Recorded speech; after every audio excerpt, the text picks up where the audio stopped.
In my soul form, I, Brune, realized something. I had been reincarnated as a sword. Over hundreds of long years, I met many masters, and I turned them into heroes whose names went down in history. Then, I met the comrade of my life, a boy born in a nameless village, Leon. Together, we traveled through time and achieved feats that no one could ever match. On a freezing day, lightning struck relentlessly. In an instant, the explosion created a violent tremor. He struggled to hold his ground. Coughing slightly, he pushed through the harsh conditions. But waiting right before our eyes was a ferocious, evil dragon. Giving its opponent no time to rest, it let out a deafening roar. The situation forced him to stand up once more. Right then, the evil dragon unleashed a massive blast of magic. He didn't hesitate to release his mana. With an explosive surge of power, he instantly dispelled the attack. Then he smiled. "Let's go, my friend." The moment he said that, he gripped his sword and charged straight at the target. The evil dragon only had time to see his determined figure. In the next moment, he leaped high into the air. His swing aimed straight for the evil dragon's head. And finally, a precise, lethal slash was delivered. When we defeated the white dragon of the frozen mountains, my comrade became the ruler of a kingdom. As for me, along with the legend of the Dragon Slayer, he left me with a final wish. "Brune, please, take care of my descendants." I kept that promise, passing it down to the heirs of my comrade. When Brune opened his eyes again, he noticed a commotion. Having just woken up, he was extremely annoyed. "Why is it so damn noisy?" But a moment later, Brune exclaimed, "So distracting. What insolent fool dares to shake my body?" Meanwhile, Adrian was shouting, "From now on, I am the master of this sword." The others hurriedly tried to stop him. "Your Highness." The soldiers desperately pleaded. "That is an artifact no one but His Majesty is allowed to touch. Please put it back." Hearing this, Brune was surprised. "What? A prince?" He immediately looked at Adrian. "This pig." On the other hand, the prince continued his tantrum. "Shut up. There is nothing in this country I cannot touch." Brune found this hard to believe. "This is impossible." He quickly activated his skill. "Judgment. I need to check this with my own power." When the status window appeared, Brune was truly speechless. Looking at the name Leon Beck, he really is my comrade's descendant. However, he couldn't help but doubt it. A descendant of the Sword Saint has this kind of trash potential? Meanwhile, Adrian grumbled angrily. "As long as I have this, both His Majesty and those nobles." His tone grew resentful. "Will never be able to ignore me again."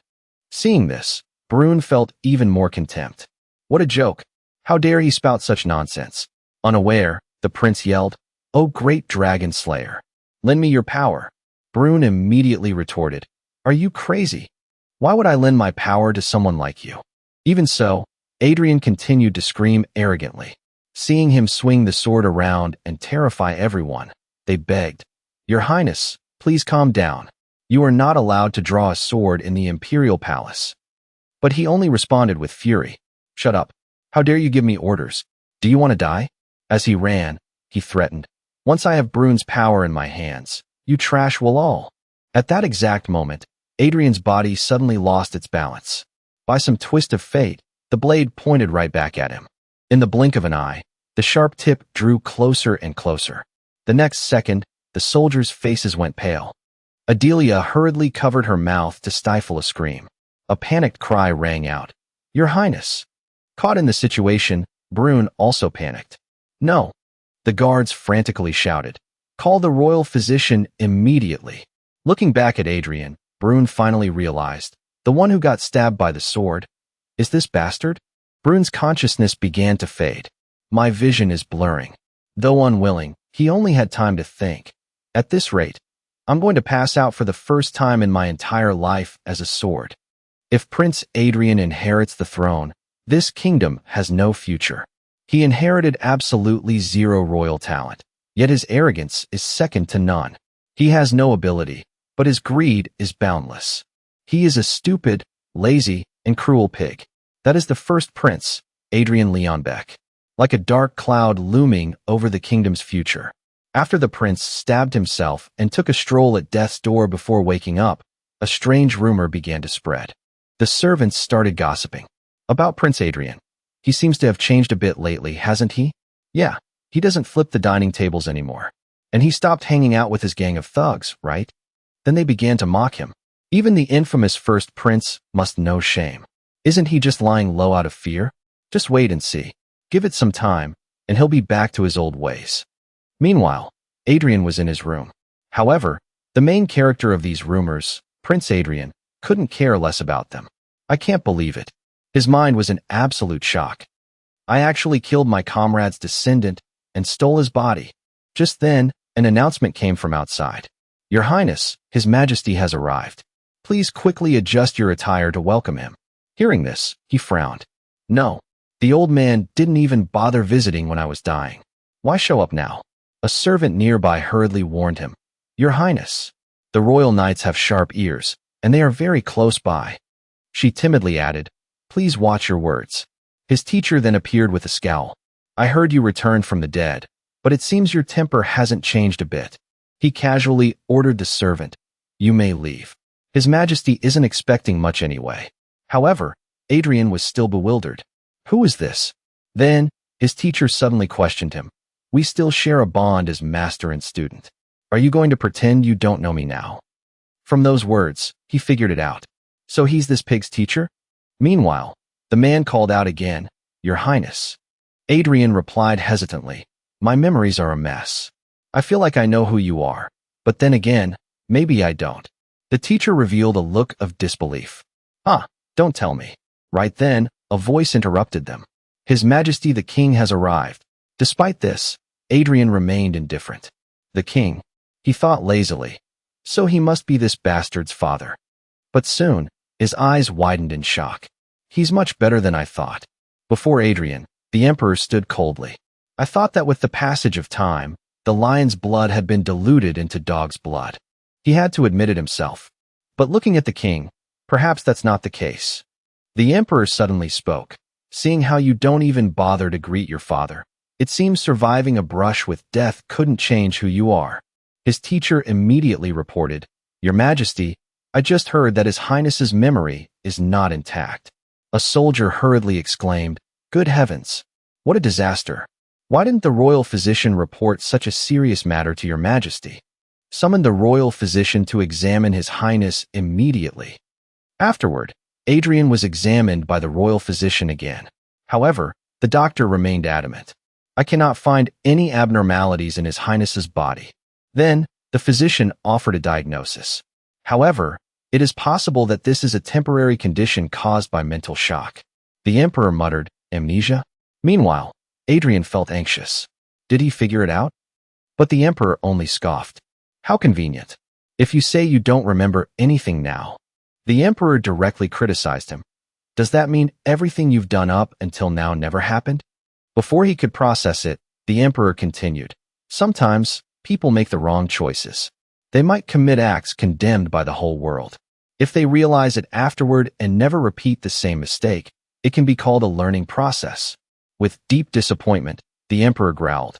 But you have forgotten all of that. He didn't stop there, continuing his reprimand. Because everything has become as if it never happened, you haven't taken a single step forward from your past mistakes. Finally, the emperor declared, and in the future, you will never be able to improve, either. At that moment, his teacher quickly intervened. Your Majesty, please calm your anger. Even so, Adrian was quite shocked. He's cursing me out right to my face. Seeing him turn away, he cursed inwardly. Damn it, I really stepped in shit. Forget being treated like a prince. It seems I'm not even considered human. Adrian then looked down at his body. Just how the hell did this brat live his life? Right then, he was suddenly pulled away. Adrian.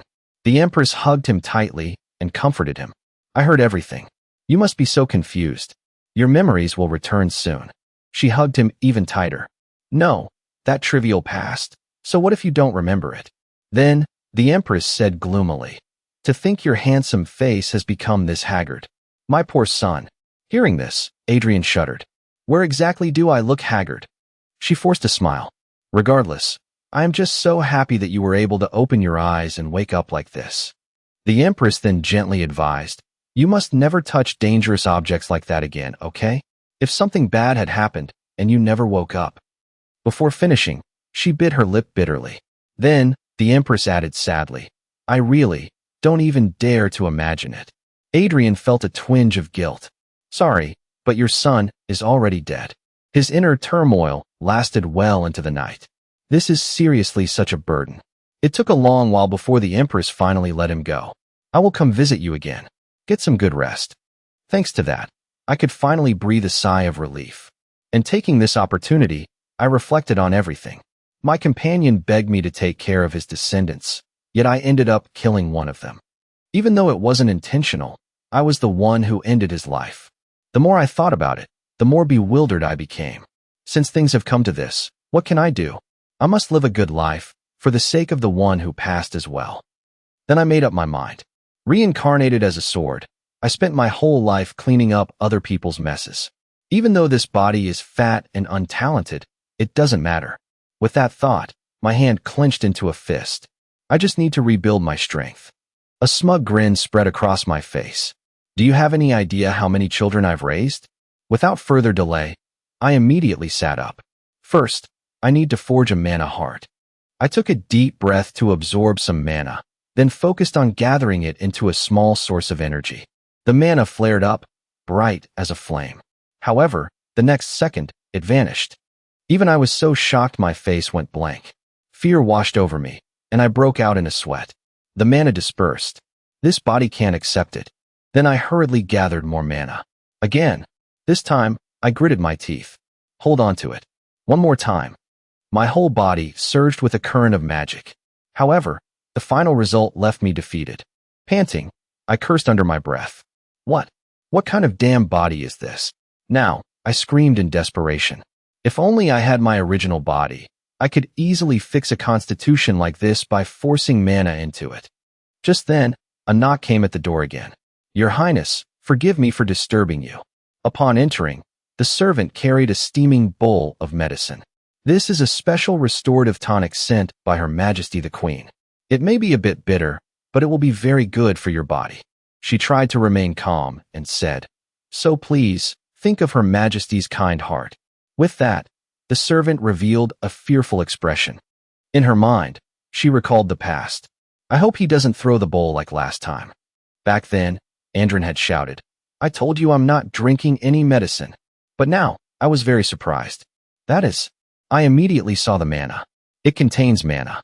Then, decisively, I took the bowl of medicine. I downed it in one gulp. Very quickly, I drank it all. This action made the servant stare at me in astonishment. I roughly handed back the bowl. "Are you satisfied now? Then go." At that request, she quickly replied, "Yes, Your Highness." I, on the other hand, quickly refocused.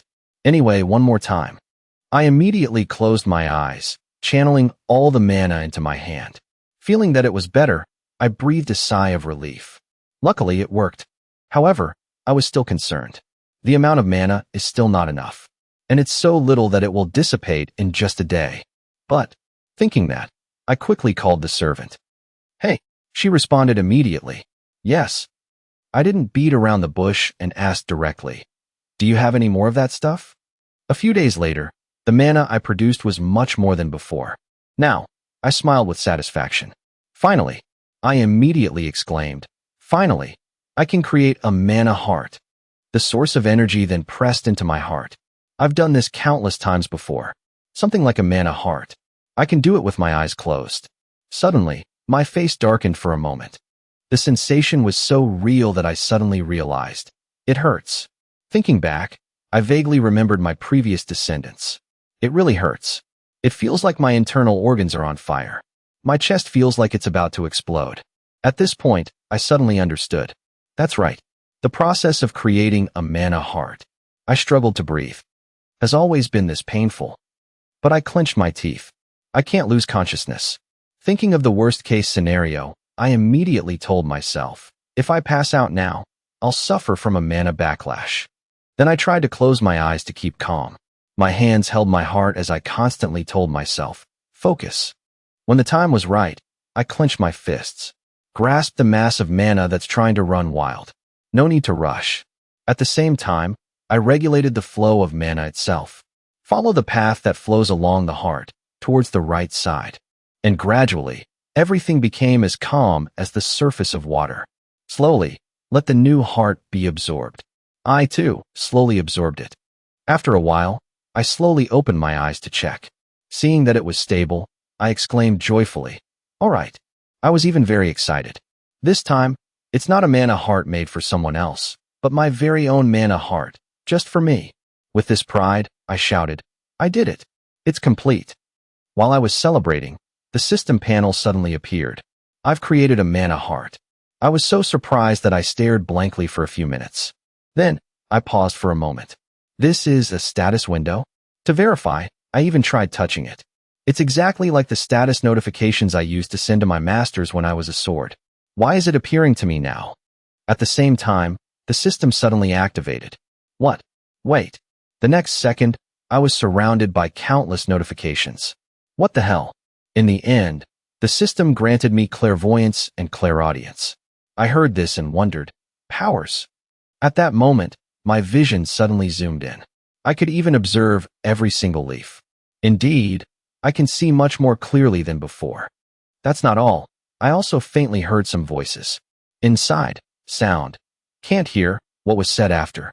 Everything outside is reaching my ears. You don't know his personality?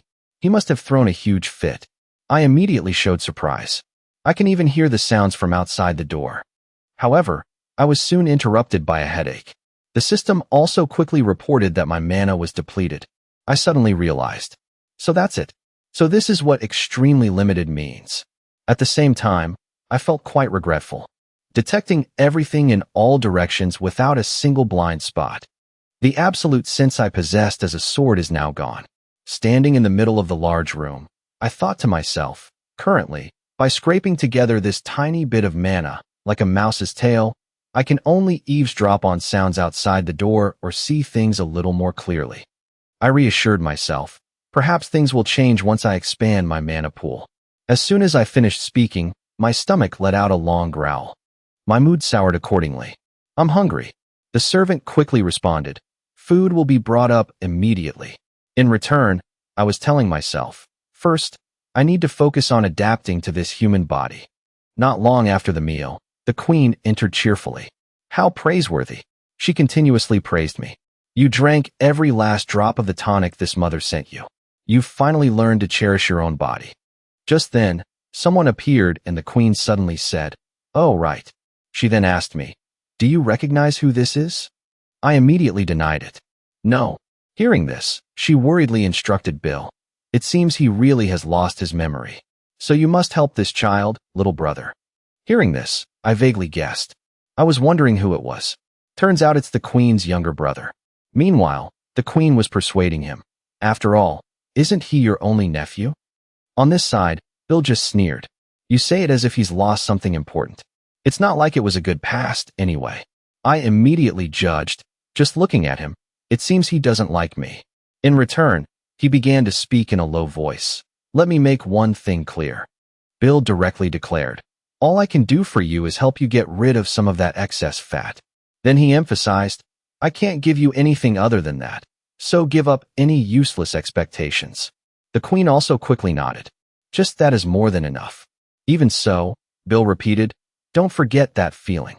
In the midst of that situation, only I was still confused. And facing me again was a fearsome look from Bill. When we got to the training ground, he ruthlessly pushed me down. Then, Bill sternly announced, from now on, you eat, drink, breathe. You must have my permission for everything. If you expect to be treated like a prince, then give up right now. Furthermore, he sneered sarcastically, try your best. Who knows, I might change my mind and teach you a little of our family's secret sword techniques. Hearing this, I couldn't believe it. How ridiculous. To me, the instructor who trained the undefeated knight and was the master of the founding king who built this country. Even so, Bill continued to criticize me. Look at that fat of yours jiggling. You must be furious. Temporarily suppressing my anger, I spoke up. Uncle, let's make a bet. I faced him squarely and proposed. Within half a year, I will make you acknowledge me. I have to shatter that arrogant look of his. At the same time, I also set a condition. If I fail, I will do whatever you say, uncle. However, If I succeed, you must grant one of my wishes. Seeing this, Bill also showed interest.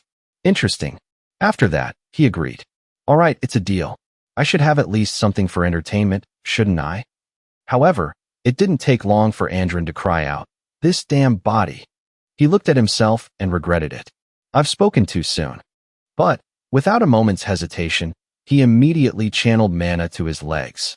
While jogging, Andrin thought, I have to use mana. For now, I'll focus on burning the excess fat all over my body. As soon as he sensed it, Bill immediately flinched. That brat. Don't tell me. And so he rushed to stop him. Andrin, you. Bill deliberately slowed down to observe the flow of mana around him. Next, he hurriedly asked, have you really created a mana heart? As for Andrin, the corner of his mouth twitched up slightly. This? Yes, I just created it a little while ago. What's wrong? Do you regret making the bed already? However, what he got in return was a scolding. What the hell were you thinking, creating a mana heart? Bill hurriedly questioned further. No, forget that. Where on earth did you learn how to forge a mana heart? Look at you. It seems you don't even know what you did wrong. Andrin, on this side, was very confused. A mana heart. But the next words shocked him greatly. Is a crude technique that only low-class mercenaries learn. The word what escaped his lips. Andrin couldn't help but scream. What? Before him, Andrin was sweating from fear. It's truly the end of an era. The previous words echoed in his head. A mana heart is just a crude technique that only low-class mercenaries learn. Andrin's face was a mixture of shock and astonishment. When he came to his senses, he hurriedly asked, what on earth do you mean? Bill immediately replied, it'll be faster if I show you directly. With that, he created a mana circle. Look closely. My eyes were wide with astonishment. Mana in the shape of a ring? Then, the next second, he threw the ring at me. Just by touching it, it shattered Andrin's magical power. Bill explained at the same time. Sigma has the property of breaking the sword key of a mana heart. Moreover, it's much easier and more stable than a mana heart. He even mentioned, even the Eli family, who stubbornly clung to the mana heart, completely collapsed 100 years ago. Now, no one tries to use a mana heart anymore. Andrin was now glued to the book. Times have really changed. He quickly scanned through the information. Mages use circles, while knights weave chains to gather mana. A knight's realm is divided by the number of chains woven. 1 chain, 2 chain, 3 chain, 4 chain, and 5 chain. Reading this, Andrin judged, I suppose it's not entirely useless trash. Suddenly, he muttered a name. Enchijin? Enchijin? I feel like I've heard that name somewhere before. Very quickly, Andrin recalled a memory. And so, he began to reminisce. A long time ago. At this time, Ernest spoke up. Are you that famous sword saint? He took hold of me and declared, my name is Yuan Shiqing. I came here to see who is more worthy of the name sword saint. The details were still clear in Andrin's mind. There was once a man who came to me, using a strange, evil art that was neither swordsmanship nor magic. Along with that, he suddenly smiled. No wonder the name sounded familiar. Andrin felt a bit of curiosity. So what happened to that guy in the end?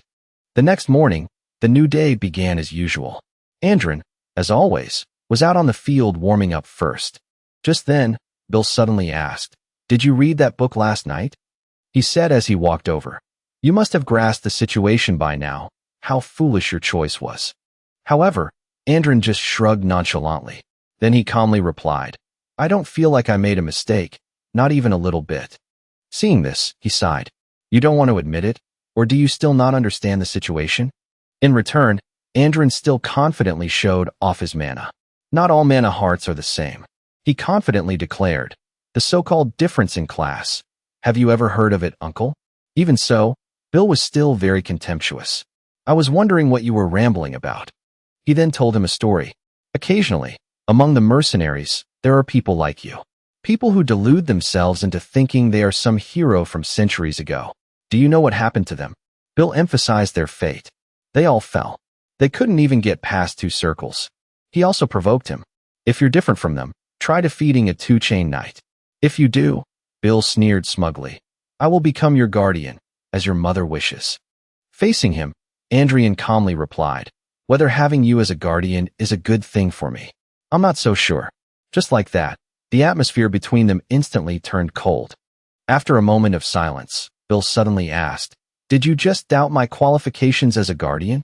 Along with that, he released his authority. "I am a count of the kingdom and the commander-in-chief of the Northern Army." Immediately after, Bill stomped his foot hard. "Master of the Black Lance Cavalry, and one of the 5 silver lions who serve his majesty." The pressure around him instantly exploded. "One who has woven 4 circles." Bill's eyes also lit up. "A 4-chain knight."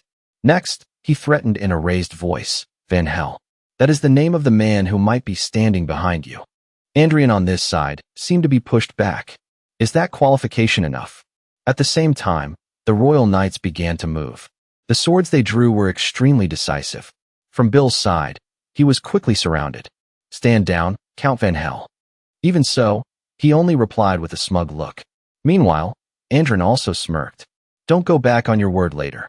A while later, he was so tired he lay on the ground. That's enough for today. Because the training had ended, Andrian could finally rest a bit. However, he was still trembling. That was a close call. In his mind, Andrian suddenly remembered Bill. "Daring to challenge me? You think you'll get my recognition with that kind of guts? A 2-chain? You'd be lucky to even defeat a 1-chain." As he thought, he cursed silently in his mind. That devilish bastard. When he returned to his room, someone suddenly greeted him. "Your Highness, I have been waiting for you." Andrian immediately exclaimed, "The royal physician." He also replied cautiously, "I am grateful that you still remember this humble servant." In return, he asked him blankly, "Why is the royal physician here?" The royal physician quickly explained, "Her Majesty the Queen has ordered magical treatment for you." With that, he gently invited him. "Come, Your Highness. This way, please." However, Andrian immediately objected. "No." Without a moment's hesitation, he shooed him away. "I don't need it, so get out." Then Andrian cursed. "Are you trying to make all the hell I went through today go to waste?" The person beside him looked at him with apprehension. A few days later, today was still a beautiful day. However, Julian stormed in aggressively. "Oh, older brother. You're here too." As soon as they met, he showed an arrogant attitude. Andrian, who was eating, had to pause. Putting the last bite in his mouth, he wondered, who is this guy now? Just then, Cash reminded him. "That is His Highness, the 3rd Prince." Andrian was quite surprised to hear this. "The 3rd Prince? Is that him?"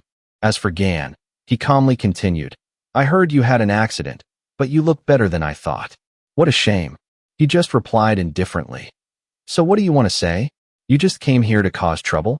Being a prince must be very leisurely." This made him grimace. What right does the idiot who stabbed himself with a sword have to talk? But temporarily ignoring that, Gil calmly said, "I just heard some interesting news." His tone gradually became sarcastic. "I heard you made a bet with Count Van Hell to fight a 2-chain knight." At the same time, Gil sneered. "About that." Without a moment's hesitation, Gil proposed, "What do you think if your opponent is me?" After that challenge, Andrian just nodded. "I see." Even so, he was still quite annoyed. What the hell was that guy just now? After the descendants of the Leon Beck family, are they all like this? At this time, Cash once again explained, "His Highness, the 3rd Prince Gan, has been famous for his swordsmanship talent since he was a child." He asked back in surprise, "What? That little brat?" At that question, Cash immediately recounted. He wove 2 circles when he was only 14. It was indeed very fast. Andrian had to exclaim after hearing this. "Is that so?" A servant hurriedly reported, "Your Highness, I apologize for interrupting, but..." She brought a stack of letters and said, "There are these letters for you." Andrian's eyes immediately became suspicious. Letters? Why are all these people who never paid any attention to this body before suddenly? When he looked through the letters, his eyes narrowed slightly. Andrian continued to remain silent, which made them very curious. Meanwhile, he slowly read the words in the letter. "I apologize for the incident last time, Your Highness. I humbly request a duel. If Your Highness is still having trouble finding a duel opponent, please give me the opportunity first." Then Andrian quickly concluded, "In short, this is a chance to legally beat up that scoundrel. That's what they mean, right?" The anger flared up, making him scowl. "It seems I've become an easy target, haven't I?" Then Andrian immediately called out, "Hey!" She quickly reacted. At this moment, he angrily made a request. Those who just sent these letters, write down all their names for me. After that meal, today Bill suddenly threw out a sword. Andrian looked at him with confusion. Bill didn't beat around the bush and got straight to the point. Pick up the sword. Next, he explained, you have to know a little bit of swordsmanship for the bet to be valid, right? I don't want to hear any excuses that you lost because you weren't taught the basics. Seeing this, he picked up the sword while thinking. He could have just handed it to me nicely. What a strange personality. Just then, Andrin suddenly shivered. His whole body trembled. My muscles ache so much. And Bill quickly noticed. Wait a minute. He stopped him and asked, Ew, you didn't receive magical healing? In return, Andrin replied in surprise. As a knight, you should know better, uncle. He calmly pointed out the problem. Magical healing only restores muscles to their original state. It doesn't help them grow. Bill nodded in understanding. After that, he returned to his serious demeanor. Anyway, that's not what I intended to talk about today. Bill immediately drew his sword. I won't do this many times, so watch carefully. He simultaneously channeled mana into it. This is the technique that the kingdom's knights learn to build their foundation, the kingdom's training sword. For a moment, the sword's movement slowed down. Then, at the right moment, Bill's eyes widened. Each sword stroke was swung with full force. That's not all. He spun around and swung the sword to the left. Next, he changed direction and slashed to the right. Finally, he grasped it tightly and raised the sword high. For the finishing blow, Bill swung a powerful, wind-cleaving slash. The dust around him was blown away by the sword's path. Andrin was so shocked his face went blank. Gradually, he opened his mouth to ask, just now, did you say that was the swordsmanship knights learned to build their foundation? Because he was caught, Bill silently clicked his tongue in annoyance. But he quickly admitted, because it's a training sword, it might lack sharpness, but it's very faithful to the basics. So there's no better swordsmanship for beginners. With your talent, it might even be a bit too much for you. As soon as the words were out, Bill heard laughter. On this side, Andrian was holding his face and laughing loudly. No matter how much time passes, he was remembering an old memory. The Dragon Slayer, the great swordsmanship that once beheaded even the mad dragon. As he thought, he found it hard to believe, is now being considered a common training sword technique. Meanwhile, Bill had spoken up to remind him. Of course, this alone won't be enough to win the bet. After mastering the basics, you can ask your mother to hire another teacher or... However, he cut him off immediately. No need, Andrian flatly declared. I will not learn any other swordsmanship, because this is enough. Faced with that determined look, Bill raised an eyebrow slightly. In the end, he just said indifferently, do as you please. And so, Andrian continuously practiced swinging his sword. At the same time, he pondered, the fact that the Dragon Slayer sword style is now considered a common training technique. Andrin looked up with a face drenched in sweat. Although I don't want to admit it, perhaps it's a natural phenomenon. He soon realized something. Because that Dragon Slayer sword is lacking the will to slay dragons. Then he was certain, those who have discarded the mana heart and forgotten how to channel their will into the sword, how can they have the eyes to recognize the true value of the Dragon Slayer? At that moment, Bill suddenly blocked his sword. This unexpected action stunned Andrian. On the other hand, he diligently instructed, power isn't transferred to the sword just because you tense your arms. Have you already forgotten what I taught you? While guiding, Bill tapped his stomach. Put strength into your abdomen. Next, he struck Andrian's leg hard. And your legs too. The slight pain made him kneel down. You have to apply force correctly throughout your entire body to use a sword. Even so, he attentively absorbed the lesson. That's right. Andrian quickly stood up. Even though my current body is just a weak and clumsy shell, unable to even properly imitate a counterfeit Dragon Slayer sword style. With determination, he held the sword tightly. But I will prove that the Dragon Slayer sword style is not some old scrap metal to be thrown away like a pair of worn-out shoes. In the following days, his steps gradually became stronger. 1 day, 2 days. Today, Andrin continued to jog. 3 days. After running, he practiced basic sword swings. A week had passed. In addition, he also constantly practiced mana. And then a month passed. At the moment he was trying, the system suddenly reported his progress. Andrin immediately froze while it continuously updated. Along with that, his posture had become more refined. His sword strokes became much sharper and quicker, and the more he practiced, the more excited Andrian became. He unconsciously immersed himself in it. The sword feels more natural than a month ago. Suddenly, a voice of restraint echoed around him. Stop. However, Andrian completely ignored it. Stronger than yesterday. His eyes were fixed on the blade. Bill still tried to call out, stop, but he continued to swing the sword. More perfect than just now. Only when he shouted loudly did he snap out of it. Didn't you hear me say stop? His sword simultaneously shattered and fell everywhere. In the pouring rain, only 3 people remained on the field. In Andrin's hand, red blood began to spread. It even dripped down, dyeing the rainwater. Only then did Andrin look over in a daze. Uncle. Then his gaze unconsciously looked forward. What caught Andrin's eye was a wooden post that had been burned to a crisp. Under the cold rain, the wooden post was still steaming. Because he was so surprised, Andrian was frozen on the spot. Bill, beside him, exclaimed, You foolish idiot. Training on a day like this? If that were a real sword, you wouldn't have survived. His scolding made him slowly look back. At this time, Andrian noticed his calloused hands. Next, he heard the system announce that hyper-concentration had been newly created. Unable to contain his emotions, Andrian suddenly burst out laughing. But exhaustion immediately set in. If I concentrate twice more, we'll probably be struck by lightning and die. Seeing him faint, Cash rushed over. Your Highness. In return, Bill was looking at Andrian with suspicious eyes. Even though he had fainted, he still cursed silently.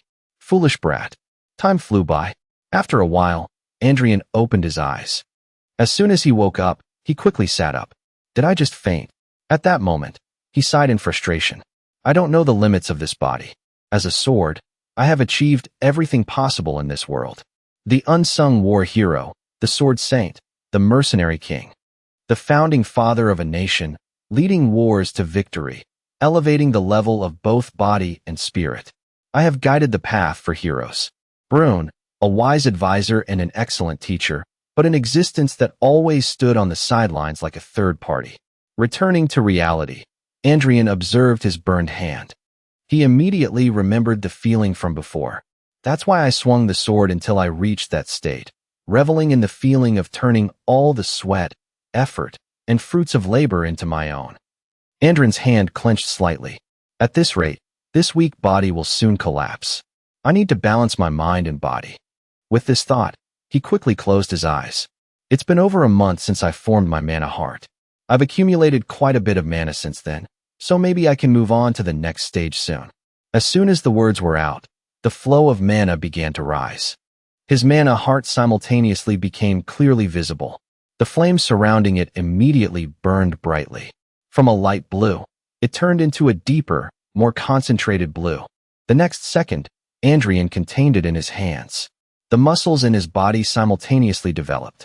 Even his bones were strengthened. When the process was over, Andrian quickly opened his eyes.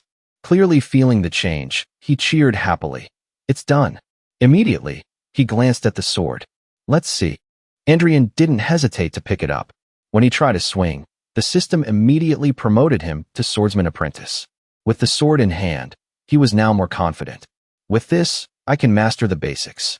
On the same day, Bill suddenly brought up a topic. Rumors are spreading throughout the kingdom. Andrian looked surprised. Rumors? At this moment, Bill clicked his tongue in annoyance. About your bet. Thanks to it, even I'm getting annoyed. Then he urged, wouldn't it be better if you quickly found a duel opponent? Hearing this, he said, oh that. Very quickly, Andrian returned to his sinister look. As for the opponent, I've already decided who it will be. By the way, he also probed, more importantly, it would be very difficult for you to have me face a 2-chain user right away. So how about I fight a few 1-chain users first? Bill immediately replied, that's up to you. Hearing the answer, Andrian turned to Cash. How's that thing I asked you about? At that question, he quickly took out a piece of paper. Yes, Your Highness. I have arranged it as you requested. This is the list of those who have sent duel requests to Your Highness. At the same time, Cash was a little worried. However, Your Highness, are you really going to spar with them? In contrast, Andrian calmly asked, what if I do? He also carefully analyzed.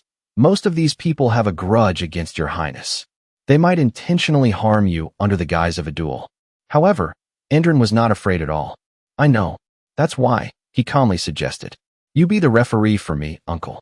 Not wanting to make things difficult for him, Endrin said, I'm not asking for anything big. Just prevent anyone from dying during the duel. You can help me with this small favor, right? A few days later, the day of the first match. As soon as Taylor arrived, he was amazed. Before him was a magnificent tower. The Crown Prince's palace? The place where that scoundrel lives. Then he began to confide. My name is Taylor Tiam, the second son of an ordinary baronial family. A few years ago, Andrin had laughed at him. Look at that messy appearance. He had bluntly criticized them. From his clothes to his attitude, he reeks of a country bumpkin. Look at him, all excited just to attend a royal banquet. This had infuriated him. My father and brother suffered an indelible humiliation from that scoundrel prince. Taylor's eyes darkened. The family honor fell into the abyss, and my father and brother became a laughingstock for the nobility to this day. Andrin Leon Beck. Then he stepped onto the dueling ground with determination. Today, I will make you pay dearly for that day. I send my greetings to your highness, Crown Prince Andrin Leon Beck. Taylor introduced himself in a low voice. I am Taylor, second son of the Tiam family.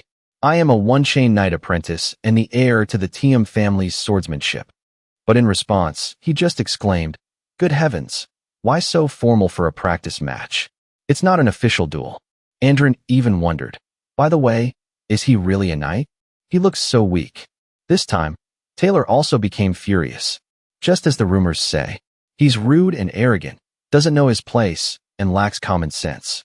Just then, Bill intervened. Enough.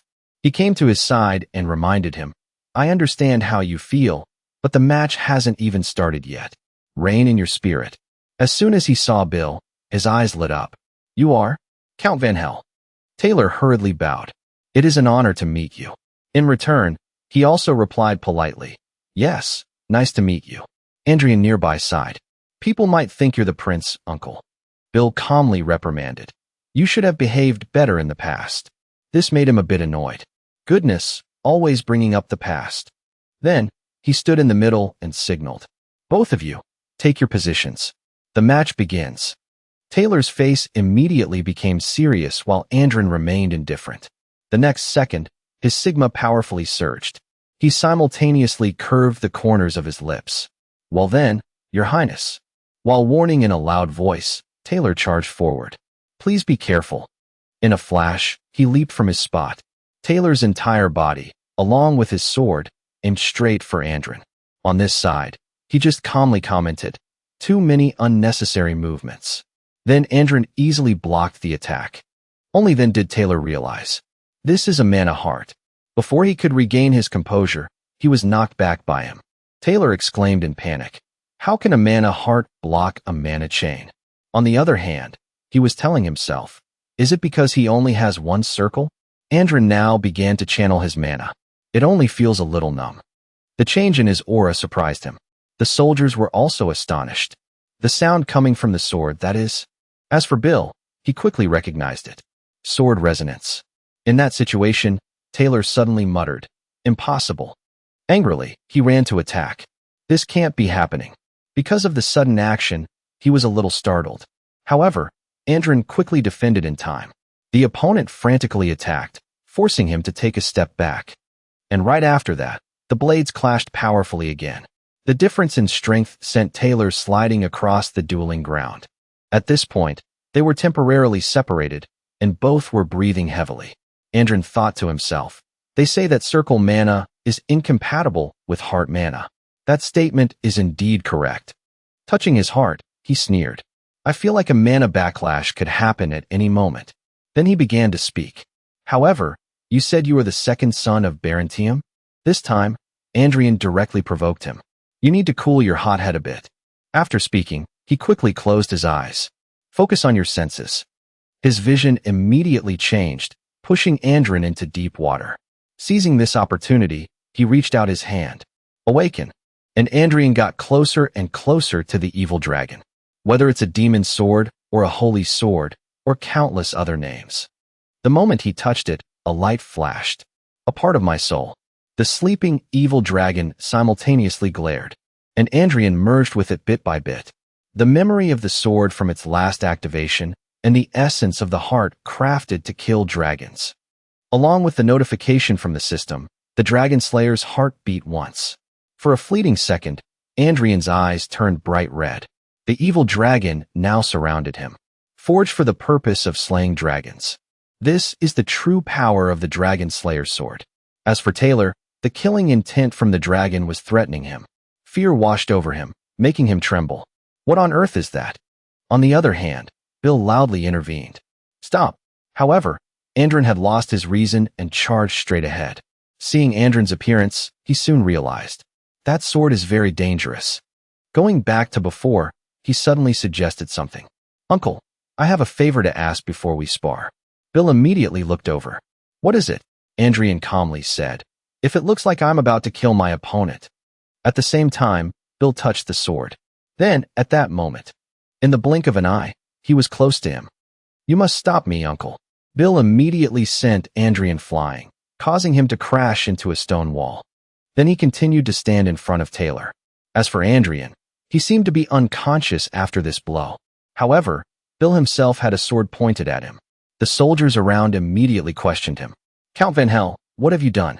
Depending on the circumstances, you could be charged with assassinating a royal. However, he spoke up to explain. Stand down. I was the one who asked my uncle to do it.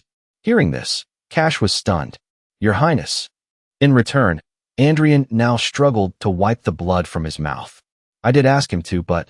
And in the end, he still collapsed. I never said to knock me unconscious. That made them shout loudly. Your Highness. After the battle, the Dragon Slayer's heart gradually calmed down. Only then did he breathe a sigh of relief. I thought my mana heart was really going to break. At the same time, Andrin reflected, my uncle's strength is truly different from those nameless one-chain users. And I took that hit head-on. With a sense of satisfaction, he smiled. Luckily, it seems there are no long-term side effects. But it still really hurts. Then he became smug. Anyway, everything turned out fine. After all, I won the match. Just then, Bill spoke up again. What are you laughing at? Andrian also turned over in a daze. Seeing him, he asked curiously, what wind brought you all the way here? In contrast, Bill questioned him. What on earth did you do? His tone was harsh. What the hell was that heretical sword? I never taught you that kind of swordsmanship. However, he still replied seriously. I was simply being true to the nature of the sword. This answer made him frown. Daring to talk about the nature of the sword when you've never even experienced real combat? But Bill gradually relaxed. So, the nature of the sword, as he understands it, is killing intent. No matter how brutal and unpleasant it is a fact. This time, Andrin suddenly pouted. That's surprising. He calmly mocked him. I thought you would lecture me that the way of the sword is the perfection of the sword itself or something like that, and then go on a long-winded rant. On the other hand, Bill flatly declared, I am a soldier, not a knight. I am one who walks the path of victory rather than the path of righteousness. Immediately after, he continued, however, Bill sternly reminded him, your sword has gone too far. If your killing intent is too great, you will not be able to distinguish between friend and foe. Seeing this, he deliberately avoided his eyes. And that's why you're making a big deal out of everything, right? To fix it.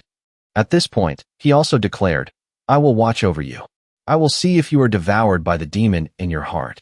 And after the 3-day sparring session ended, the sword suddenly struck the ground hard. Andrian suddenly struck up a conversation. You said you're Taylor TM, right? He then praised him sincerely. You did well over the past 3 days. In his heart, Andrin thought. He had to parry sword strokes filled with unrestrained killing intent for 3 whole days. He really has endured a lot. Then he continued to guess. But it's a shame, isn't it? You would have felt better if you had at least defeated me once. Many couldn't. Taylor, on this side, just hesitated. That. Before he could answer, Andrin called someone over. Bring that here. With the chest in the maid's hands, Taylor was surprised. Your Highness, what is this? He also quickly explained, I heard I did some terrible things to you in the past. I don't know if this will make up for it. Andrian sent with a message. But take this back to Baron Tiam. It's not much, just some gold and a letter. When he was done, He left coldly. Now go. Safe travels. In his heart, Andrin was certain. I have no obligation to clean up the mess caused by that bastard. But, just then, Taylor exclaimed, "Thank you, Your Highness." And he continued to convince himself. Anyway, if you make someone work, you have to pay them properly. And so, the sparring match of the scoundrel prince became a hot topic of discussion in the kingdom. His arrogance has dug his own grave. Many people discussed it animatedly. The crown prince will surely pay a heavy price for his past mistakes. I wonder how much humiliation he will have to endure. However, despite waiting for many days, the news that everyone was expecting never came. When questioned, Taylor was quite surprised. "You're asking how the match went?" Along with him, countless people excitedly recounted. "It seems there's some misunderstanding here. The crown prince is not as bad as the rumors say. Both sides tried their best in the match. That's all." A threat? I simply understood His Highness's heart. That left most of them gaping in astonishment. What is this? The royal family must have silenced them. Only Andrin angrily slammed the table. And when the person involved heard this news, "Silence my ass," he shouted in frustration. "They're just keeping their mouths shut because they're ashamed of losing to me." He even muttered, "These nobles are truly idle. They should be doing something more useful with their time." Bill, nearby, deliberately provoked him. "Do you have the right to say that?" Andrin ignored him and immediately looked at the person he had just fought. This time, he carefully threatened, "When you go out, remember to spread the results of the match as well, understand?"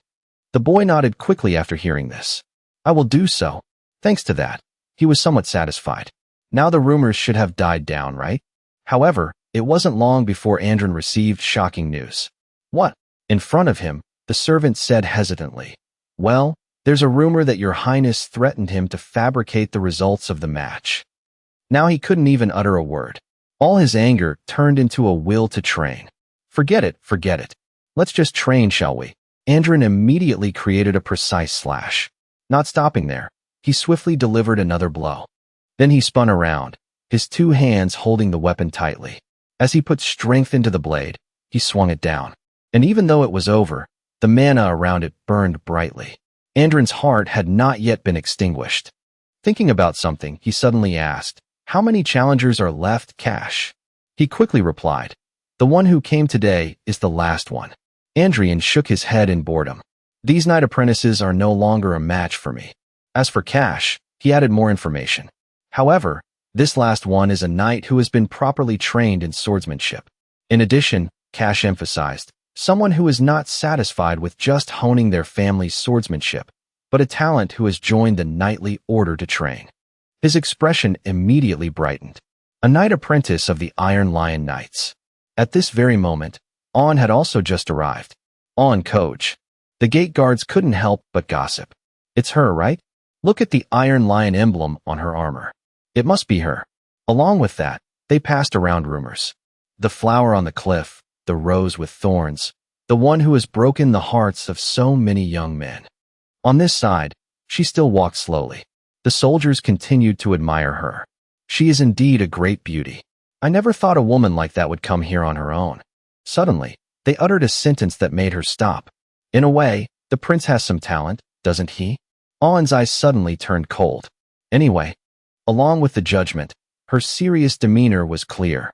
Wouldn't it be ridiculous if the prince was embarrassed by that woman? The Iron Lion Knights. Famous as one of the top knightly orders in the kingdom in both prestige and skill. An apprentice knight of this order, On Coach, is a promising talent who has been confirmed to become an official member. The more Andrian thought about it, the more he couldn't believe it. Why would a genius like that come to duel with me? He hesitated. "Well, there was a small misunderstanding between Your Highness and Lady On before." However, he exposed himself. "What misunderstanding? With my personality, I must have started the fight unilaterally." Then he directly asked Adilia, "You over there, tell me, what did I do back then?" At Andrin's request, she replied awkwardly, "Well, Your Highness." And the next words horrified him. "You harassed Lady On." Andrian now held his head and cried out, "This crazy bastard." In his memory, Andrian at that time suddenly touched On. Next, he invited her. "You said your name is On? Indeed, you are as beautiful as the rumors say. What do you think? If you want, You can come and be my personal maid. However, she immediately pushed his hand away. At the same time, On flatly declared, Your Highness, a knight is not your personal property. Because he was insulted, he angrily shouted, You ugly thing. After hearing this story, he was completely silent. That's what I heard from the servants. Then Andrin slowly looked up. Sounds like the sick pickup line of a rotten scumbag. In front of him, On was already standing there. Because there's no way anyone would look at her and call her ugly. She was cold, but still beautiful in her own way. Immediately after, On took the initiative to speak. Long time no see, Your Highness. You haven't changed a bit. In return, he just stammered, I don't think so. I've changed a lot, you know? To the point where the person inside is completely different. However, the look from her was still very harsh. That's right. This is all my karma. Just then, Adilia brought them news. Count Van Hel has arrived. As he passed by, On suddenly froze for a few seconds. You are, On introduced herself. Knight Apprentice of the Iron Lion Knights, On Coach. Greetings, Count Van Hel. After hearing this, he instructed, Be careful. The prince's swordsmanship is quite brutal. Seeing this, he quickly complained, Hey, where did your neutrality as an observer go, uncle? In contrast, Bill seemed to ignore it and continued. All right. Along with his command, Andrian returned to his excited demeanor. On's face also became serious right away. Both of you, take your positions. Bill, still in the same position, made a declaration. From this moment, the duel will begin. As soon as the words were out, she quickly grabbed her sword. Noticing this, Andrin looked very expectant. Let's see what the seed of the Iron Lions is made of. And so, he let On attack first. Every movement was captured by his eyes. As expected, she moves quite well. With the first blow, Andrian simply blocked it. But he was suddenly in pain. The mana is starting to flow backward. On began to frown behind the two swords. She put a little more force into it, easily knocking Andrin away. Next were a series of overwhelming blows. Andrian gradually felt the danger. I'm completely caught up in her fighting style. This is not good. At that moment, On lunged like a fierce beast. He, too, quickly activated the Dragon Slayer's heart. That unusual presence inadvertently distracted her. And so, the sound of swords clashing rang out once more. The difference was that On retreated on her own. She landed gently with great skill. Then On caught her breath, surprised. The sword it. As for Andrin, he said with satisfaction, It seems not all one chains are the same. You are truly on a different level than the rest of the small fry. Taking this opportunity, he suddenly activated Appraisal. However, all of On's stats appeared right before Andrin's eyes. After reading it, he quickly regained his composure. The fact that I can see this information with my limited power. The next second, Andrin suddenly smiled sinisterly. Along with him, On also raised her guard. Means she is weaker or has power equivalent to mine. In a flash, he shot forward quickly. Andrin's opponent reacted in the same way. As they rushed towards each other, he declared war on her. The real battle starts now. And so, the fight gradually left Andrian battered. On was no better off, constantly panting. Around them, the sky had soon turned to dusk. At this point, Bill swung his sword, signaling the end of the match. Then he made a request. Stop. That's enough for today. We will continue the match tomorrow. Hearing this, Andrin clicked his tongue. I was just about to end it. In return, On replied confidently, What a coincidence. I was just about to do the same. He, in his old habit, immediately provoked her. Is that so? Want to keep fighting? And On didn't hesitate to say, As long as you want. However, Bill intervened again. Enough. He looked towards the royal physician. It's getting late. Both of you, go get treated immediately. At his words, the royal physician excitedly came to his side. Your Highness, let me treat you right away. While being healed, Andrian's gaze was fixed on her. Oh my, this is bruised too. He didn't need to hide it, directly observing On. As if noticing, she glanced at him. However, they both chose to ignore each other and passed by. At the same time, they both thought the same thing. I will absolutely not lose. In the following days, the soldiers began to buzz. No one can determine a winner. One person wondered, is this the third day? While the person next to him admired.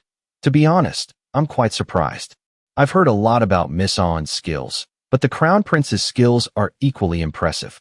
Finally, they turned their attention to the training ground. I hope we get a result today. Now Andrin suddenly suggested. Before we start the next round, I have something to say. As soon as On heard it, she judged, "Don't tell me you're going to apologize now." She immediately said in a serious tone, "I will not accept an apology."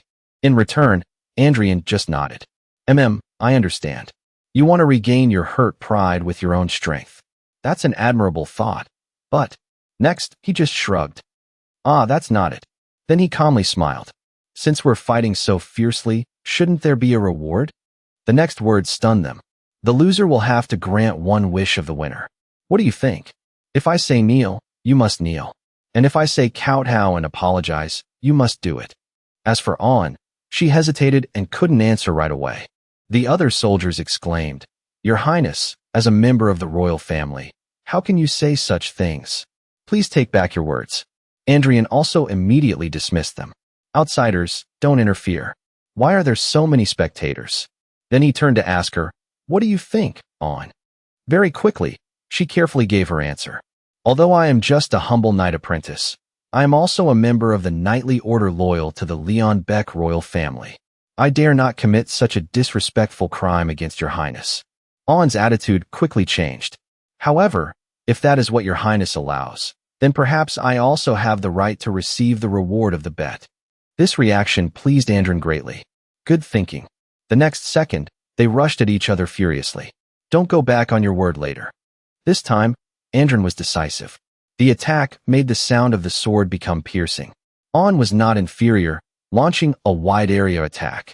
Suddenly finding an opportunity, his eyes flashed red. Without waiting for her to compose herself, Andrin quickly struck down. At that moment, On was stunned. So fast. It wasn't this fast yesterday. And in her eyes, he now looked very frantic. Could it be that he was hiding his true strength? Gradually, the initiative reversed, and she was pushed back. On was only slightly careless, and the blade almost hit her. By the time there was some distance, the dueling ground was in chaos. On herself couldn't keep up and was very confused. In contrast, Andrian charged forward with killing intent. Both of them simultaneously swung their swords to attack and block. In the end, one blade was knocked away. On fell helplessly, along with her weapon that had been cut in two. Also at the training ground, many soldiers were even more astonished. Even Bill's face went blank with shock. Meanwhile, she was still stunned. Impossible. Andrin's shadow approached On. "I won the bet." At this point, he pointed his sword at her and spoke. "On, I." Andrian's lips couldn't help but curve up. Then he directly made his request. "Want you?"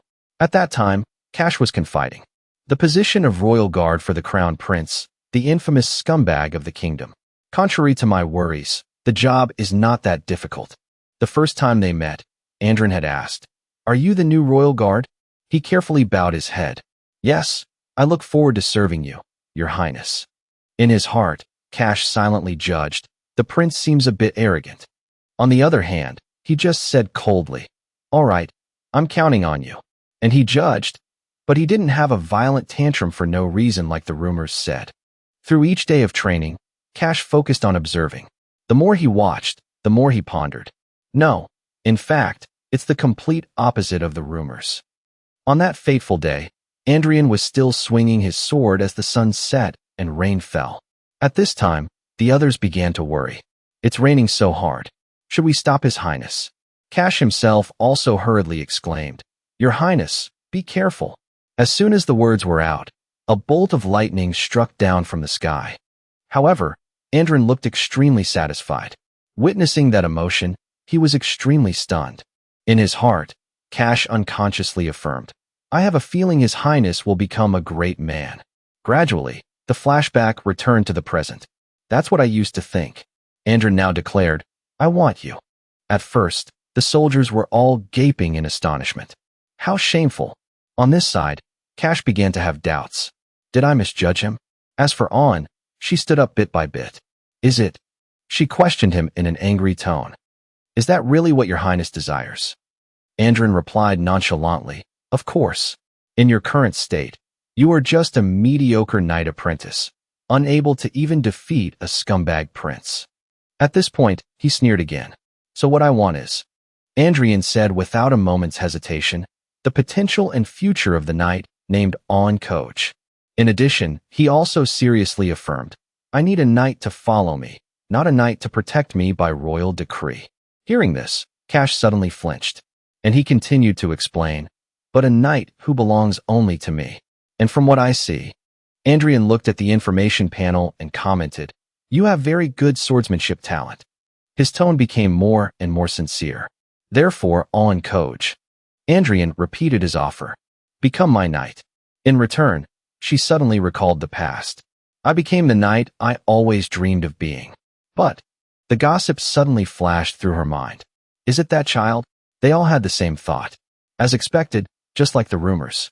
She has a very outstanding appearance. And this made angry. No one sees me as a knight. So I work twice as hard as everyone else. In every battle, she easily defeated her opponent. Immediately after was the familiar announcement.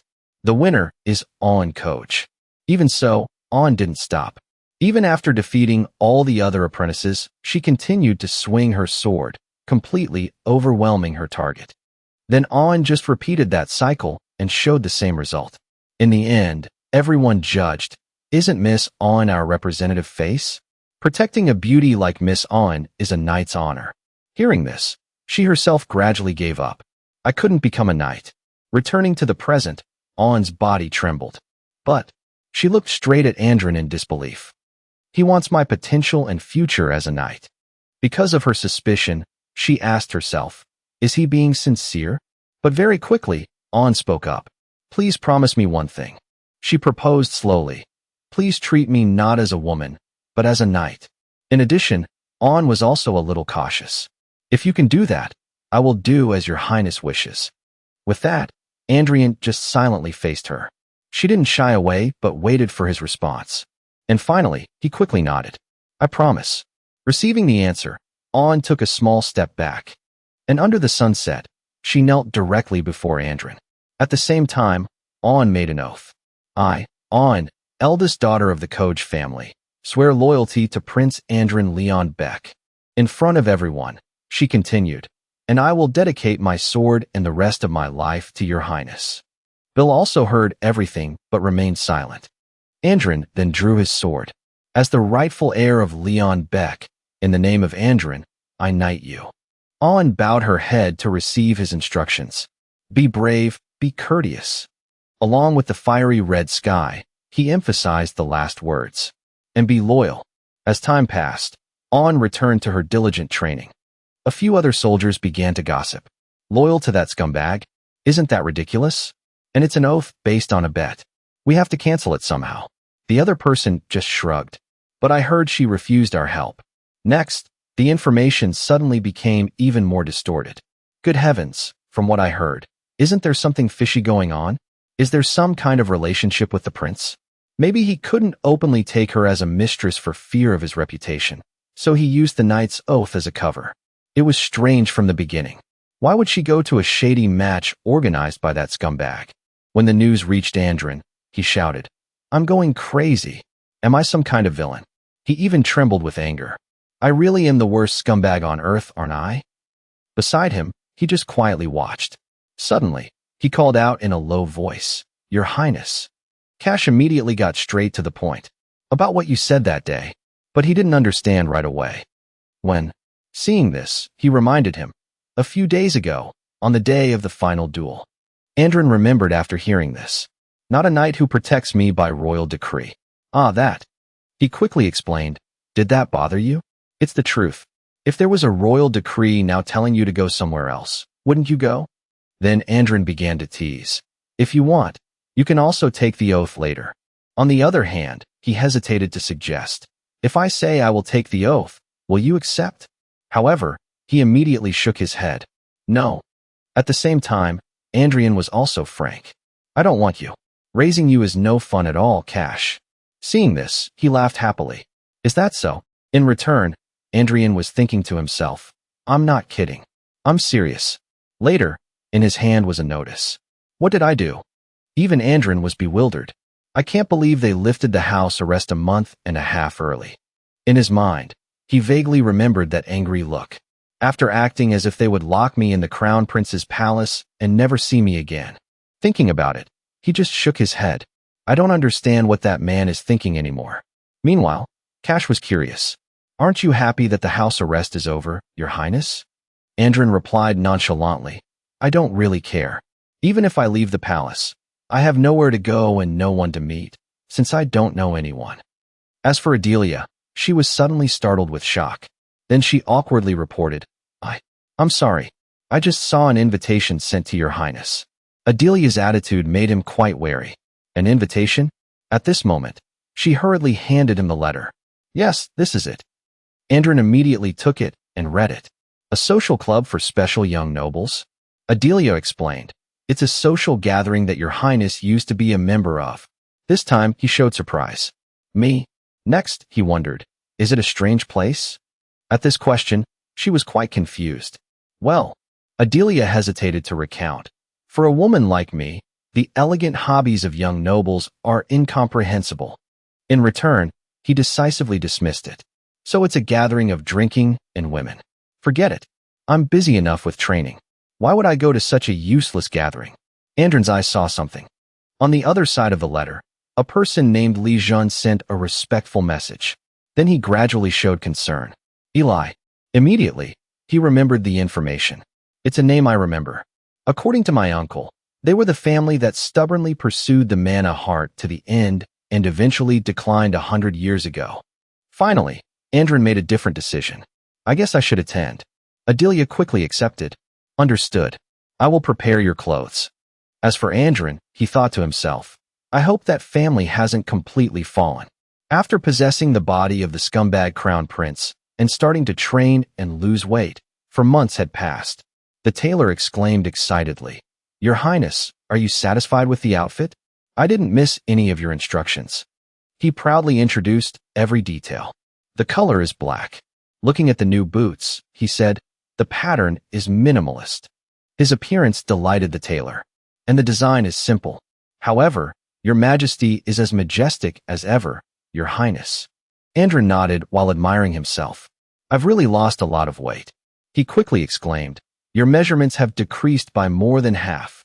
At this point, he casually said, I'll entrust the outfit for the royal banquet to you as well. The tailor's eyes immediately lit up. Then I'll start working on it right away. However, Andrin suddenly smiled. No, wait a little longer. By then, my measurements will have changed again. Then he set off for the party. A few days after the house arrest was lifted, I'm on my way to that damn social club for special young masters. Cash continued to be a knight and was in charge of protecting him. In the carriage, Andrian unconsciously yawned. Being a prince is such a tiring position. His mood was no better. Clothes, carriage, guards, everything is suffocatingly annoying. Suddenly, Andrin's attention shifted to something else. On the opposite side, Adilia flinched in fear. Being pointed at you. He looked at her neck and asked, What's that scar? After hearing this, she quickly admitted her fault. It is due to my incompetence, Your Highness. It is because of the matter for which you rightly reprimanded me. On the other hand, Andrian was beginning to regret it. Again, why is it that the more I dig into this body's past, the more horrifying stories I find? Seeing Adilia trembling, he suddenly became curious. Come to think of it, I've been seeing that maid for months and I don't even know her name. Then Andrin took the initiative to speak. You, what's your name? Adilia accordingly replied, I am Adele Bayan, Your Highness. His expression immediately turned to astonishment. Bayan. Meanwhile, she just said in a low voice, It's a family that barely has a name on the list of nobility. But Andrin thought very differently. I never thought I'd hear that name again in a place like this. Among his countless memories, in the distant past, when even the elements didn't exist, let alone kingdoms. Among the countless races on the continent, it was an era where the weak humans were plundered and killed as a matter of course. There were those who put an end to the history of that miserable race. At the end of the Great War, to the saviors who helped humanity rise to become the dominant race of the continent. Everyone bestowed upon them the title of the 5 great electors. In a moment of glory, a red robe fluttered. One of those 5 heroes. Adan simultaneously smiled at him. Brune, holding him in her hand, she calmly asked, "Have you ever thought about it?" Before them, countless monsters were rushing in. "About what you and I will do after this war is over." However, An's eyes did not waver. In the blink of an eye, she had vanished at a very fast speed. Adn charged straight for the leader, directly confronting it. And then she performed a miracle. The one who beheaded Ida, the king of the giants, and ended the long era of exploitation. And even tore it to pieces with precise sword strokes. With that memory, he once again called her name. It is the iron-blooded sword countess, Ban. In return, growls suddenly echoed around An. Soon, the giants had surrounded her. Creatures like this. The brilliant golden mana lit up, making her eyes sharp. Next, she constantly cursed them, crawling back like, "Thinking there's something to eat? You bastards. You only think about things." With hatred, she struck down another one. With a body like, "Creatures like you."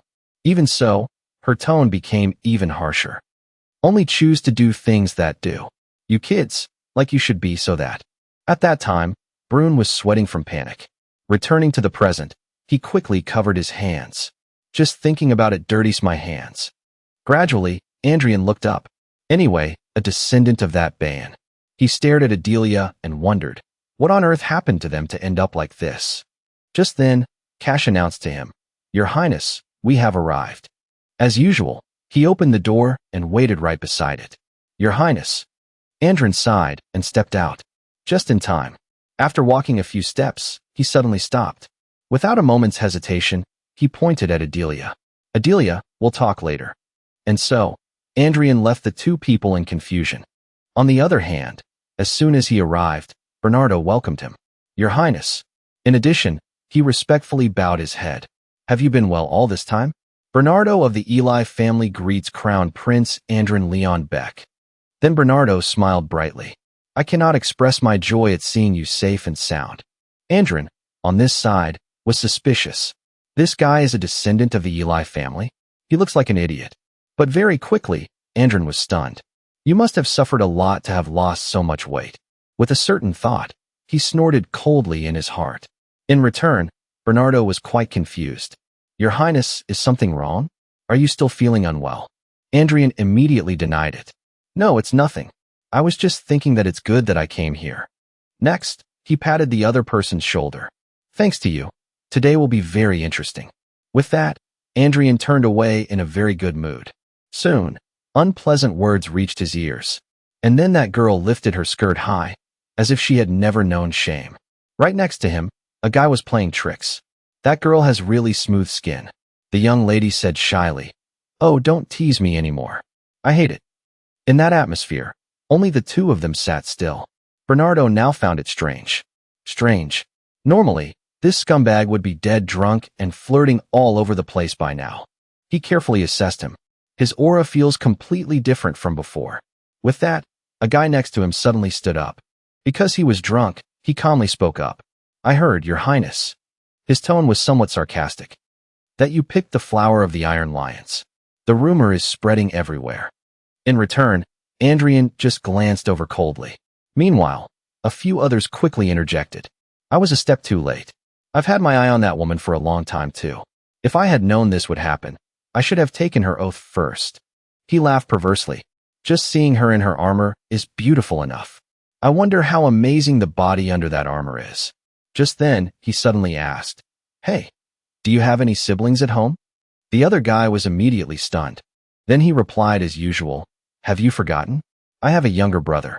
Hearing this, he burst out laughing. What a relief. And before the other person could understand, a fist suddenly flew towards him. "What?" Andrian punched him hard, stunning him. The unlucky guy immediately fell backward, his cheeks swollen and red. The glass on the table shattered, soaking the floor. Now, the nobles' faces were all pale. Even Bernardo was frozen in shock.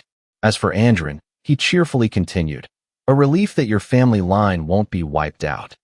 Immediately after, he kicked him straight in the groin. And so, a blood-curdling scream echoed through the room. Andrian directly declared, "From now on, your younger brother will be the heir." Not stopping there, Andrian continued to throw punches. This time, He also aimed for the face to beat him. Witnessing this, the onlookers were completely frozen. As for Bernardo, his shock turned to terror. Andrian, on this side, grabbed his shirt and pulled him back. Before taking another hit, he quickly exclaimed, Why are you doing this, Your Highness?" At this question, he slowly said, "Listen carefully." Andrian glared to intimidate him. "I can tolerate you thinking I'm a scumbag, but I can't tolerate you treating me like a scumbag." The others were confused after hearing this. What is he talking about?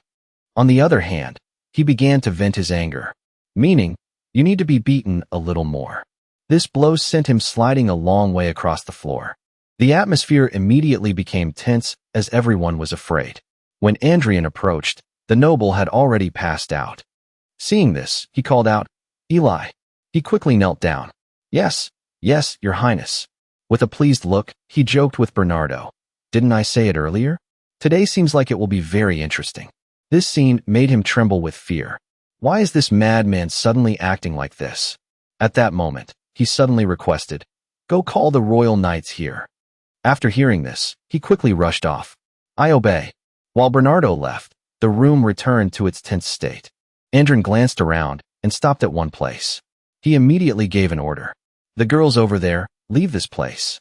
At the same time, a guy was wary of him. Thinking he didn't know, he began to step back.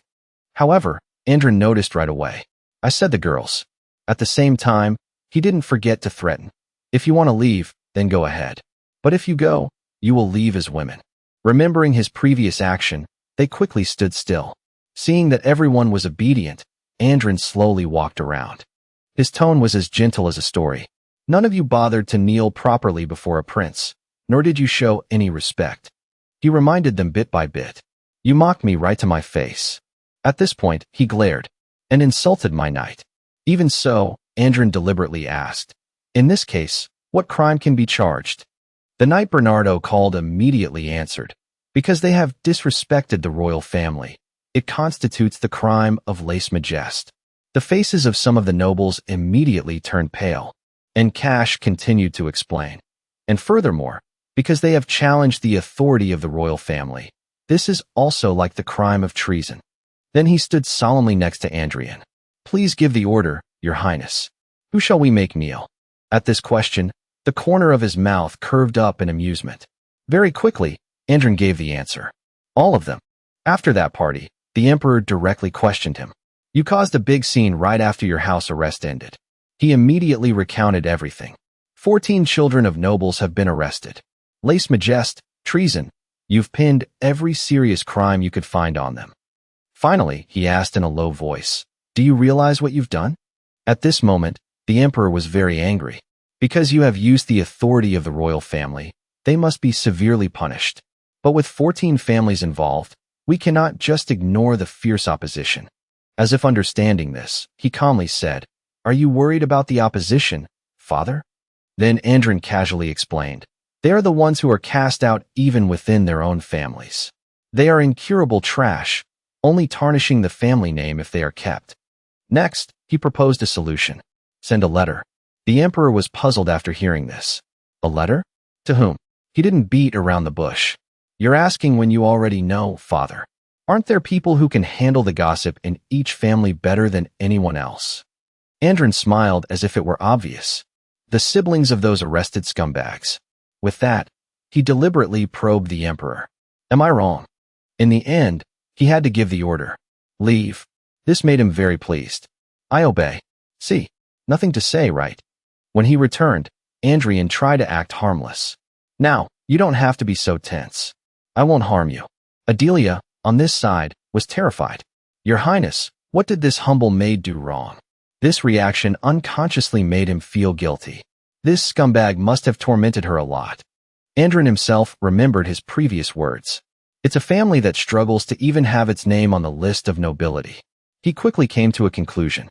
Even the direct descendants know nothing about Ban. The glorious history has been erased, and the unparalleled secret techniques have been lost. Thinking this, Andrian felt somewhat unconvinced. The illustrious reputation, the lofty pride. At this moment, he was using appraisal to check Adilia. Everything has disappeared without a trace. And yet, however, the next second, He had to flinch. Wait, hold on. Before Andrin's eyes, he clearly saw the powers. Butcher, Berserker. What's with all these traits? An's frantic appearance immediately flashed by. And at the same time, in contrast to it, Adilia only had the trait of a fragile heart. Andrian was now gaping in astonishment. She possesses invincible talent, but has no traits to control her madness. Then he looked at her again with uncertainty. Is it okay for me to unleash that madness upon the world? With that thought, he proactively distanced himself from Adilia. Andrin himself quickly made up his mind. I have to try.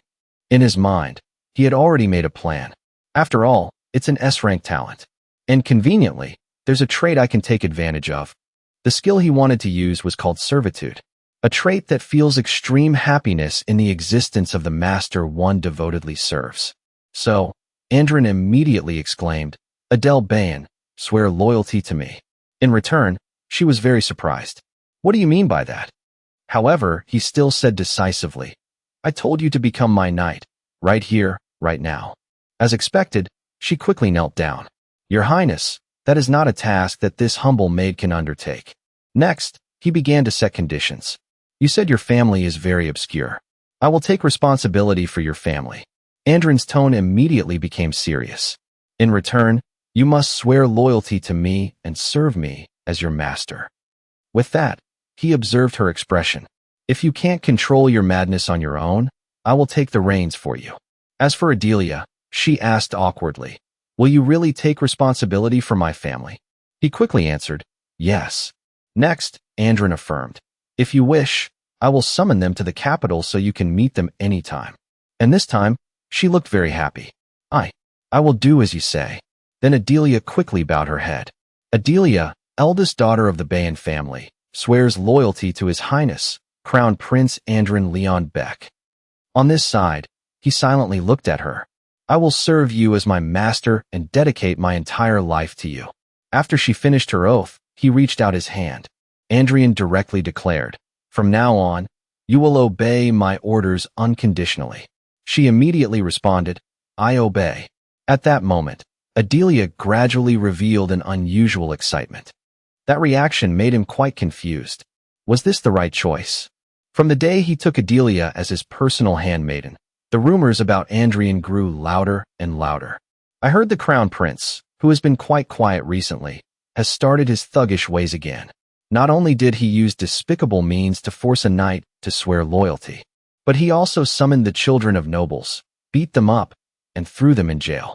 Now I hear he's even knighted a maid who has never held a sword as his personal knight. It's clear he wants to build a harem under the guise of personal knights. His face darkened. He couldn't help but ask himself, why is everyone suddenly so interested in me? Andrin Leon Beck had countless unanswered questions. I only took one personal knight, yet since I woke up, everyone has something to say.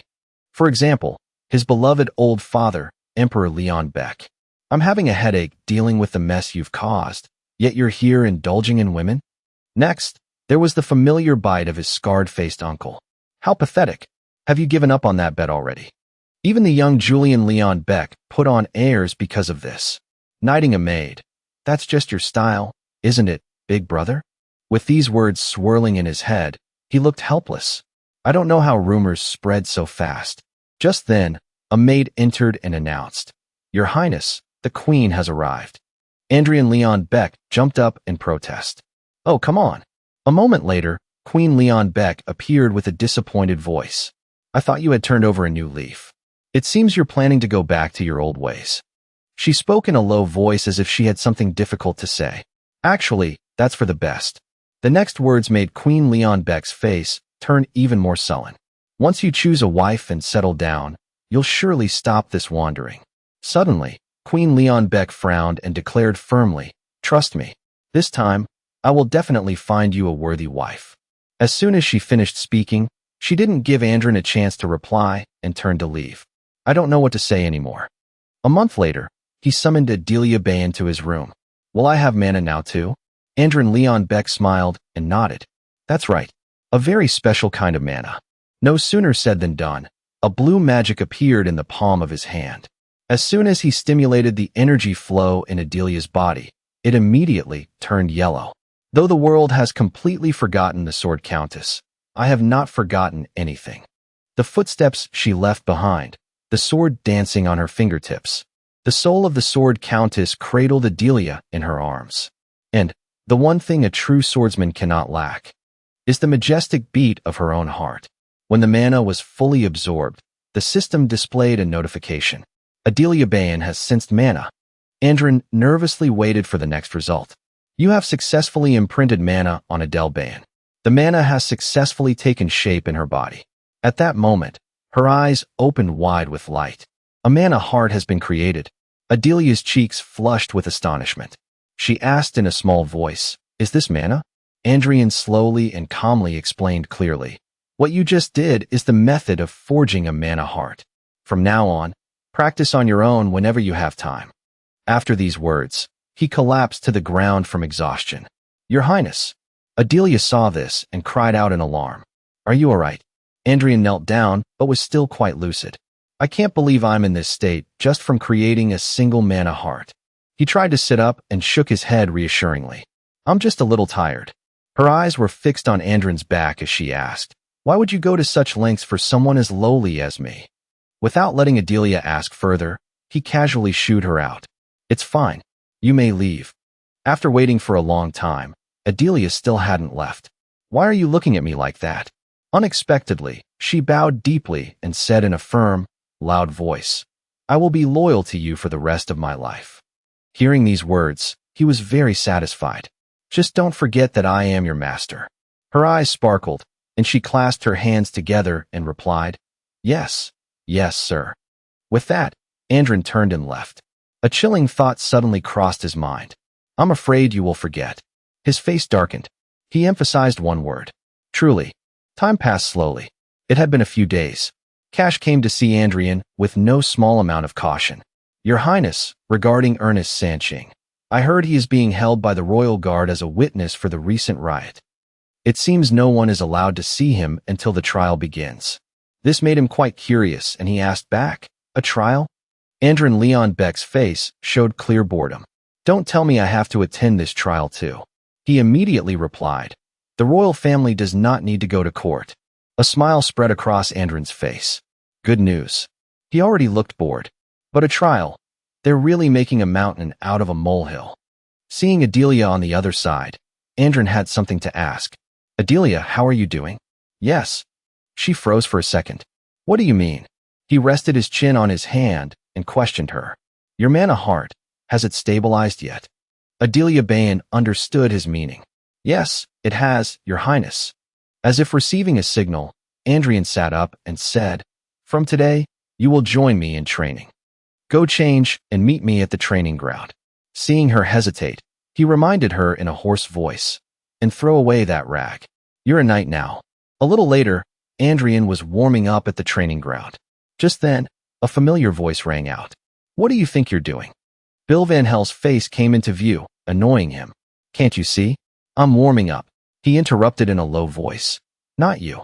Bill's gaze shifted to where Adilia was running for her life. "I mean that girl." Understanding, Andrian became much calmer.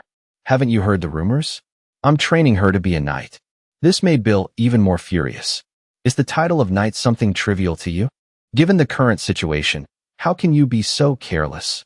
The hotter he got, the more Andrin's blood boiled. "Since when did you become so nosy? If you hate it so much, why do you keep coming here?" Just then, Adilia ran over from a distance. "Your Highness." She knelt on the ground, panting. 10 laps, complete. When Bill saw Adilia look over, he quickly turned away. She was a little worried. "Your Highness, I'm sorry. It's my fault."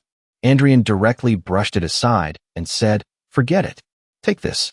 Today, I will only teach you the basic stance." He immediately unleashed a series of sword moves in front of Adilia Bayan. "First, take your stance, and swing the sword like this." After the moves, Andrin gave an order. "Try it." She struggled to hold the wooden sword in her hand. "Like this." Suddenly, Adelia's eyes widened. A hint of sharpness was hidden within. The sword was wielded quite skillfully by her. Her footwork was also nimble. This made a strong impression on Bill Van Hell. Even Andrian was stunned. She copied it to that extent after just one look? With that, Adilia turned and asked timidly, "Is my stance correct?" In his heart, he felt a little uneasy. Wait a minute. If I'm not careful, she'll surpass me in a flash. The trait of a slave mentality means submitting to the strong, not respecting the weak. I was already uneasy because of how that damn prince treated her in the past. Thinking of this, a terrible scenario appeared before Andrin's eyes. If she surpasses me now. He secretly glanced over at Bill. He showed clear joy. I never thought she would possess such talent. He couldn't help but nudge Bill. What do you think you're doing? Andrian was like a jealous pot of vinegar. Don't you dare covet her. After hearing this, the corner of his mouth twitched involuntarily. What can you give that child? You're just a novice who's only been holding a sword for a few months. He unleashed his mana and emphasized, you can't control her. Those words were like a thorn in Andrin's side. He bit his lip and thought to himself, if it were that bastard, he would have trembled and backed down immediately. But I'm not him. Andrin Leon Beck's eyes lit up as he replied, if I can't control her. His mana heart flared in his chest. The words came out firm and resolute. Then no one can. For one simple reason. Because I have drunk the blood of the giant king, of the mad dragon, and of countless other beings. Andrin's true nature is Brune. His eyes transformed. The system confirmed the information. A part of the soul manifests according to the user's will. The mana around him changed. Even Bill could feel the pressure radiating from him. Andrin stood facing him, emphasizing each word. She is definitively mine. Standing before Bill, Andrin emphasized again, she is mine. Don't look at her, and don't covet her. I truly hate it when someone takes what belongs to me. He scowled and didn't reply. Unexpectedly, his eyes lit up red with anger. Andrian Leon Beck let out a long breath. He started to feel strange. My sense of reality is fading. I can't feel any vitality or life. Only an overwhelming sense of coldness and darkness. Is this a sign? Andrian was filled with fear. At this rate, this weak body will be consumed by Brune's soul. Just as his will began to fade, something snapped him back to his senses. He directly confronted Brune. That's enough. Once and for all, Andrian would tame his own primal instincts. Bill's foot stomped down hard. He spoke in a low, instructive voice. An ordinary knight can save a soldier's life. An excellent knight can save the lives of 100 soldiers. Bill Van Hel looked at Adilia, who didn't understand what was happening. That child could save 1,000 or even more soldiers. Hearing this, Andrin rubbed his chin. Is it faith? For the greater good of the commander of the northern border? However, Andrin put on an indifferent expression and declared, I don't care. Bill's hopes were dashed. Even if she could save countless people? Suddenly, Adilia Bain spoke softly, Count Van Hel. She resolutely beat her chest and declared, my body and heart already belong to His Highness. I cannot do as you say, Count. These words left Bill momentarily unable to react. Andrian stood to the side, thinking smugly, it was worth dragging my soul out for this. The slave mentality is forced to submit to a being of a higher rank. He took advantage of the situation to gloat. That's what she said. And uncle, don't you have nothing left to teach me now? The goal from the beginning was just to help me lose weight. If you want to keep coming to my palace, then from now on, don't interfere in my affairs. He could only grit his teeth and concede. Understood. Even after that day, his uncle continued to visit the palace without fail to supervise Adilia. Although he couldn't do anything because he was forbidden from nagging and interfering, because of this, Andrian gained a small pleasure. Watching my arrogant uncle fret like this is quite entertaining. Suddenly, Adelia's wooden sword emitted a breath of mana. Even she couldn't believe it. Bill frowned at the sensation that had just hit him. That is, he was surprised to realize the change. She's learned sword resonance already? Andrian clapped his hands to get Adelia's attention. Well done. In his heart, he couldn't help but worry. At this rate, I might really be surpassed. Adilia happily walked over. Unexpectedly, Bill was already trembling. He stood in front of Andrin and questioned him. You taught the girl the mana heart too? His answer made Bill Van Hel even more furious. Yes. Is there a problem? At this point, he couldn't hold it in anymore. He roared. Is it not enough that you alone learned that cheap, worthless trick? Andrin's face darkened. A warning glinted in his eyes. Without any mercy, he threw a sentence at Bill. Get out. However, Bill still tried to say a few more words. There was a much better path. There was potential you couldn't even imagine, and you've ruined it all. Andrian walked straight ahead, not even looking back. Show him out. Cash was a bit hesitant after hearing this. Your Highness. Before Andrian could say more, Bill left on his own. No need. I'll walk on my own 2 feet. Adilia stood in the middle, watching the 2 men argue over her. She called out softly, Your Highness, the thing I learned. Is it a cheap, worthless trick? He was not happy and interrupted in a low voice. No, absolutely not.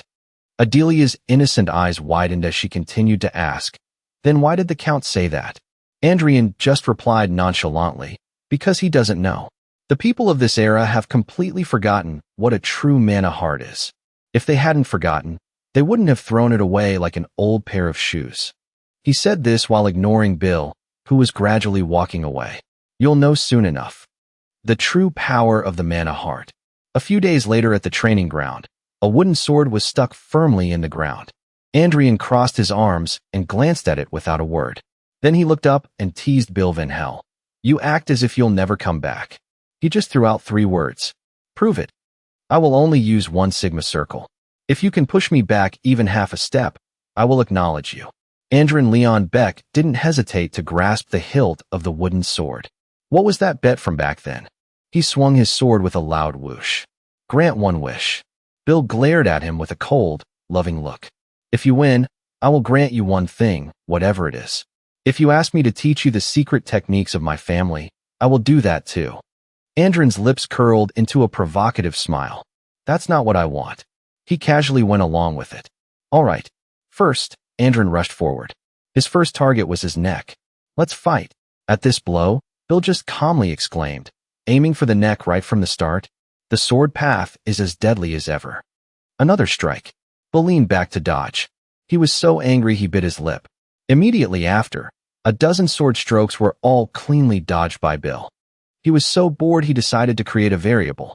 With just 1 hand, Andrian had to use 60 to 70% of his strength to block the blow. Bill took the opportunity to provoke him.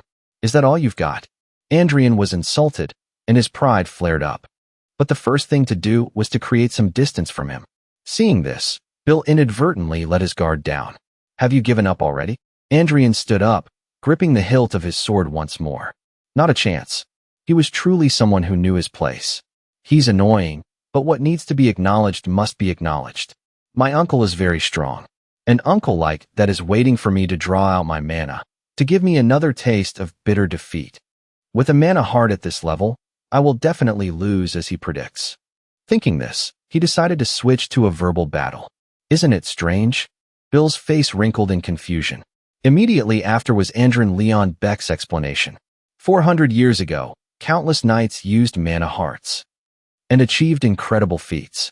And yet, just because a slightly more useful technique appeared, all the skills of those great knights are now considered trash. It seems that's what everyone thinks, that the technique called Sigma is a much more powerful way to control mana than the mana heart. As soon as he finished, Bill bluntly questioned, What on earth are you trying to say? Andrian said softly, half expressing, half declaring, My thoughts are different. It's not that the mana heart is weak, but that its master is weak. Not all mana hearts are the same. At this point, Andrian Leon Beck's eyes revealed his inherent confidence. Uncle, have you ever heard of the battle hymn? However, to Bill Van Hell, it was just annoying rambling. This is a place for sword fighting, not for discussing such nonsense. The corner of his mouth curved up slightly. I thought you would say that, Uncle. Since you also call the mana heart a crude technique that only lowly mercenaries learn. He didn't bother to hide his impatience. You talk too much. Do you need more time to catch your breath? Andrian paused for a moment, then dismissed it. No need. Andrian's steps gradually became more nimble. The path a knight has walked will become his achievement. 100 victories are my pride and my strength. The energy Andrian emitted was extremely strange. Even Bill had to be wary. What? The system confirmed the transformation. I sing the song of 100 victories before 20 apprentices dreaming of becoming knights. The achievement is engraved in the heart, and the engraved achievement becomes the battle hymn. The battle hymn has been created, reigning in the holy sword of the night. Now, something that had never happened before took place. Battle hymn, common grade. A battle song has been created. A small, insignificant achievement that I have made in the past half year. The effect of the battle song has been activated. This is the true power of the mana heart. The battle hymn. The system displayed a notification. The effect of the battle song has been activated. Standing before Andrin, Bill remained firm in his thoughts.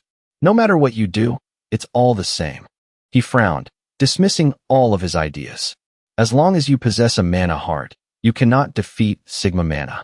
Unexpectedly, Andrin Leon Beck paid him no mind and charged forward with his sword. As he got close, Bill was slightly surprised. Suddenly, Andrin's heart twisted in pain. Indeed, the mana of the rings has the property of causing a mana backlash through the mana heart. He gritted his teeth and endured it. That was a close call. Bill smirked, secretly pleased. He continued to use his words to shatter Andrin's thoughts. You're good at enduring. Even though you're at a disadvantage, he still smiled.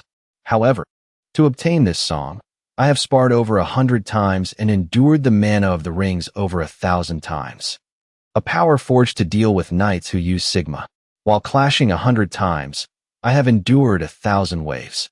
Mana escaped from Andrin's body, enveloping him completely. His heart was coiled in a blazing magic. This is the power of the battle song. The tip of the wooden sword was now much sharper. Bill faced him, thinking to himself, now this seems worth a try. Andrin's speed shot forward in an instant. The two swords met, and the pressure they emitted was immense. Bill remained in place, only he was moving with all his might. The longer they fought, the more Andrian's strength was maintained beyond its limits. Only then did he feel a bit exhausted. I didn't expect him to last this long. Suddenly, something touched the hilt of his sword. Bill decided to act, directly slashing down. Andrian was pushed back several meters. His face was grimy from the fight.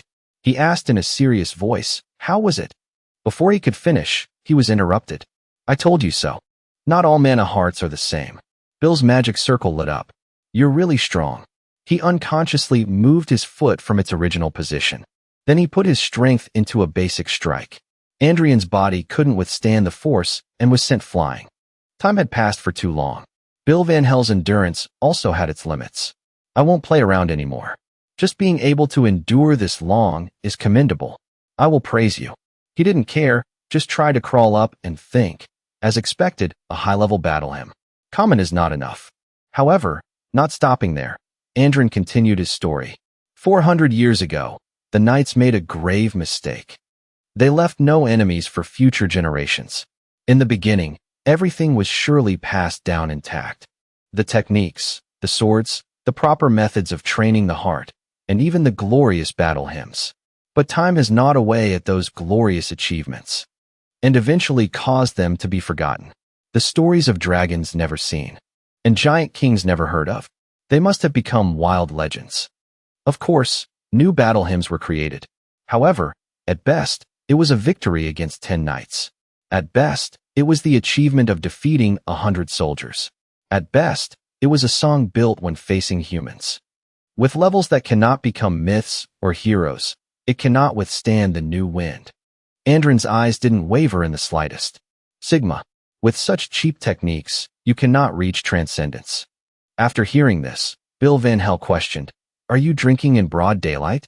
I haven't understood a word you've been saying. In his eyes, he was just an old-fashioned person. Bill Van Hell, the arrogant and foolish knight. At this time, Andrin continued his speech. You need to know how great a thing you have lost. In the midst of the mana's fury, he spoke to himself. If you don't know, the mana seemed to turn into an arm to wrap around Andrin Leon Beck's hand. I will teach you something that no sword can contain. Slay the dragon and drink its hot blood. This time, a new notification appeared on the system, singing the hymn of the true dragon's demise. Suddenly, Andrin's heart throbbed with pain. Current ability cannot withstand the level of the hymn. A part of the hymn is omitted. A part of the hymn is omitted. A part of the hymn is omitted. A part of the hymn is omitted. A part of the hymn is omitted. A part of the hymn is omitted. Finally, after the omissions, the system confirmed one last time, singing only one line of the hymn. 1/4 of 1/4. His eyes glowed red with the technique of the sword within him. Dragon-slaying wheel. The swords clashed. The body of Bill's mana-infused sword showed signs of being cut. His pupils contracted to their limit. At this rate, I'll be swallowed whole. Finally, the energy reached its peak. A bright light flashed in the clear sky. The explosion that followed destroyed the dueling ground. Andrian was thrown far away with a desperate cry. "Your Highness!" The smoke gradually dissipated, and Bill's figure still stood tall. He struggled to get up. What caught his eye were Bill's 4 magic circles. He couldn't help but ask, "Didn't you say you would only use 1 circle?" Bill Van Hell's face darkened. Seeing this, he thought to himself, and yet, after using all 4 of his circles, he still couldn't prevent his sword from being cut. On the other side, Andrian had sat up straight. Mana from the heart is weaker than mana from the rings. That is an undeniable fact. Now, he spoke in a cold voice, "Count Bill Van Hell." Just 3 words made Bill's blood run cold. "You lost." At the height of the moment, suddenly, a dozen things were tormenting Andrian's heart. It wrapped tightly around his sword soul. "Brune. No, stop. Please stop right now." Andrian Leon Beck's face turned pale. Unconsciously, he clutched his chest and fell. Returning to the present, the pain still tormented Andrian on his bed. His trembling hand clutched the bedsheet. Andrian's face was drenched in sweat. This damn battle hymn. This is the price for forcibly drawing out the power of the battle hymn. To cut, must use, because the hymn of the true dragon's demise is a myth-level battle hymn. After calming down, Andrian clenched his fist proudly. My body has been ravaged by it, but it was well worth the price. The first battle hymn I wove with my own hands. 100 battles, 100 victories are my pride and my strength. Through hundreds of duels, I have endured 1,000 fierce waves. I will stand firm even before even greater waves. He smiled faintly with satisfaction. The level of the battle hymn has increased a little. Thinking of one thing made Andrian quite excited. This is enough to fight that bastard third prince. Suddenly, Adelia's voice rang out. "Your Highness." Seeing him was like a fan meeting their idol. You're finally awake. Everything went crazy after you fainted like that. I've never seen the queen so angry before. Hearing this, Andrian chuckled. Serves them right. Serves them right. Adilia Bayan cautiously interrupted his joy, and Count Van Hell also left a message, telling me to inform him as soon as your Highness wakes up. Andrian lazily stretched out on the bed. Don't report it yet. I'll rest a little longer. Then he used his own chip on her. Because Andrian was busy paying attention to the divine soul inside his body. If I don't recover my spirit properly after being damaged by abusing the battle hymn, I will have to pay a terrible price. Reality and past memories will merge into a chaotic mess. And at some point, the boundary of reality will completely collapse. Finally becoming a madman, I will endlessly reenact the moments of the battle soul within a fragmented world. Thinking of this outcome, his face contorted. The thought of being trapped in the memories of a sword again after finally becoming human. Just imagining it makes me shudder. According to Andrian's memories, Adn Bayan was a great female swordsman. After explaining to Adilia, he emphasized, because you are a descendant of that Bayan lineage, you should be able to inherit the battle hymn she left behind. She was a little surprised to hear this. I never thought my ancestor was such a great female swordsman. He wasn't surprised at all. He shrugged and poured water. Of course, you need to grow much more than you are now to possess a level worthy of that song. So, about that, Andrian half probed, half suggested. What do you want to do? Swordsmanship. Adilia seemed to have never thought about this. That is, she avoided his gaze. If I can really become a knight. Andrian was helpless at that awkwardness. If I become a knight. He didn't want to make things difficult for Adilia Bayan anymore. If you can't think of anything, let's talk about it later. Suddenly, she still tried to speak her mind. I will. He paused, waiting for Adelia's next words. She seemed to have mustered all her courage to express herself. Of your Highness. I will become your Highness's sword. This time, it was Andrian's turn to be surprised. Memories of his time as a sword flooded back. There are songs of victory that begin with the sound of a battle horn.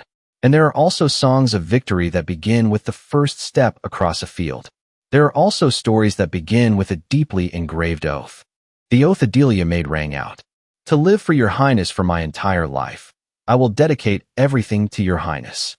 The system emitted a hidden notification. Adel Bayan offers the hymn of submission. His mana heart suddenly lit up. This is Adilia's battle hymn. And, sometimes, battle hymns also affect others. A golden light shone down on Adilia. A new battle hymn has been created. A high-level battle hymn of the school, Hymn of Dominion, has been created. From what he knew, the hymn of submission was a song offered to a master. Instead of a battle hymn, it's more like an oath of submission that binds souls together. Even though she has the trait of a subordinate's mentality. Looking at Adilia before him, Andrin thought to himself, I never thought a descendant of the sword matron would weave a hymn of submission. I've received some unexpected help. Looking at his current abilities, Andrin smiled with satisfaction. As long as I am the target of the hymn of submission, Adilia's growth will also benefit me. Andrin smiled and looked at her. Thank you. This momentarily made Adilia blush nonstop. Your Highness. In the dark room, two pairs of eyes met. Although I still don't know in what way that benefit will be. Time passed. It had been a few days now. Andrin's face was clearly dull, and Adilia stood in front, at a loss for words. Just then, a voice called from outside. Ian, are you feeling better? He stammered in reply. I'm fine. Andrian's eyes warily watched Queen Leon Beck outside the door. Dealing with those who hate this body is easier. But dealing with someone who loves the original owner of this body like that is quite awkward. Suddenly, she asked, Do you resent your uncle? Without letting him answer, Queen Leon Beck explained in a low voice. Your uncle didn't really mean to harm you. So even if there are any bad feelings left, please let them go. He said flatly, I don't have any negative feelings. Unexpectedly, Queen Leon Beck became even more agitated. How can you not? He treated you roughly and nagged you all the time. Saying you don't have negative feelings is definitely a lie. Andrian explained helplessly. No, I really don't. He tiredly scratched his face, waiting for her reaction. Remembering that day, he told himself, I already gave him a blow that day, because all his pride and truth were denied. He must be having a hard time enduring it. The thing I planted in his heart that day, a heart demon. If he has the courage, he will go even further. And if he can't overcome it, he will lose even that precious martial prowess. To be honest, I don't care what happens after that. Queen Leon Beck smiled.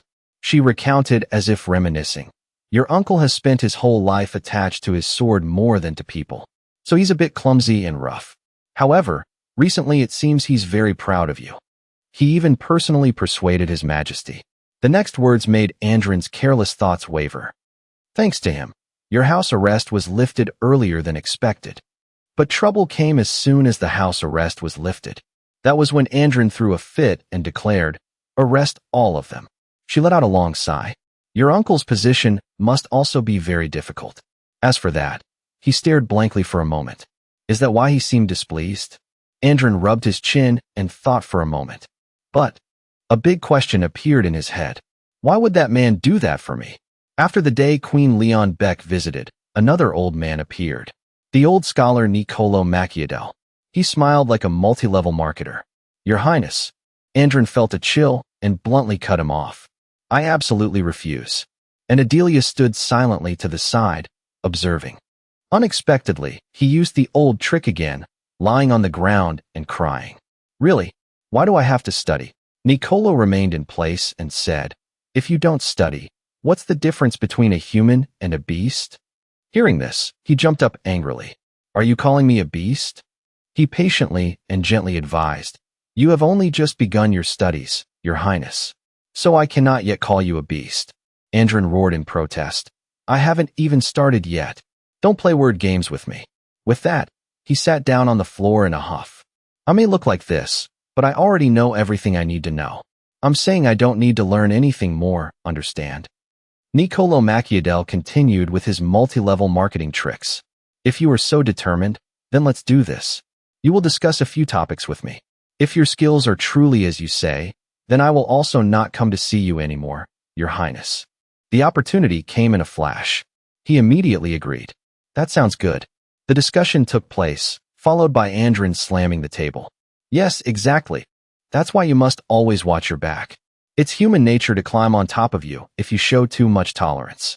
Niccolo went along with his emotions. You are absolutely correct. Seizing the opportunity, he took out a book and said, "You will find this book very interesting." He took it and flipped through a few pages.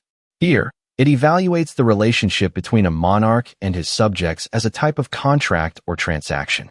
The monarch receives military and economic support in exchange for protecting his subjects, and the subjects seek the protection of the monarch and political stability in exchange for their loyalty. This seemed to resonate with Andrin. He has a point. All relationships are inherently give and take. So the conversation went on until late afternoon. So, about this part. Exactly. That's right. And this part too. When they were done, Niccolo gathered his books. Well then, Your Highness. He smiled brightly and promised, "We will continue the rest of the discussion tomorrow." He didn't realize he was being led by the nose and even waved goodbye. "All right, I'll be waiting." Even when Niccolo left, Andrian was still quite happy. Suddenly, his sobriety returned in a flash. Wait a minute. Did I just participate in a normal lesson? The corner of Andrin's mouth twitched as he was led by the nose like a fool. That old man is really cunning. In return, he also had some thoughts about him. The Crown Prince, he's quite different from the rumors. The next day, when the sun was high in the sky, Andrian lay on his back on the bed with a face that had eaten everything. He rolled back and forth, complaining. So boring. His heart was always restless. Have I been living too diligently recently? Since I'm not focusing on training, there's nothing to do. My body is also in the process of recovering. Suddenly, a report came from outside the door. Your Highness, Sir Bill Van Hell is here to see you. He quickly sat up with excitement. It's been a long time since I had a visitor. Adilia tilted her head and asked, "What should we do?" Andrian was so bored that he became excited for once. Let him in. He waited empty-handed for his uncle. It's been a few days since that match, so it's about time he visited. His attitude changed when he met Bill. But it seems he hasn't overcome the heart demon I planted in him at all. He let out a sigh. Then he spoke from the heart. I am very sorry. I broke my own promise and caused you to be seriously injured because of it. I have absolutely no excuse. Andrin remembered the battle the other day with a guilty conscience.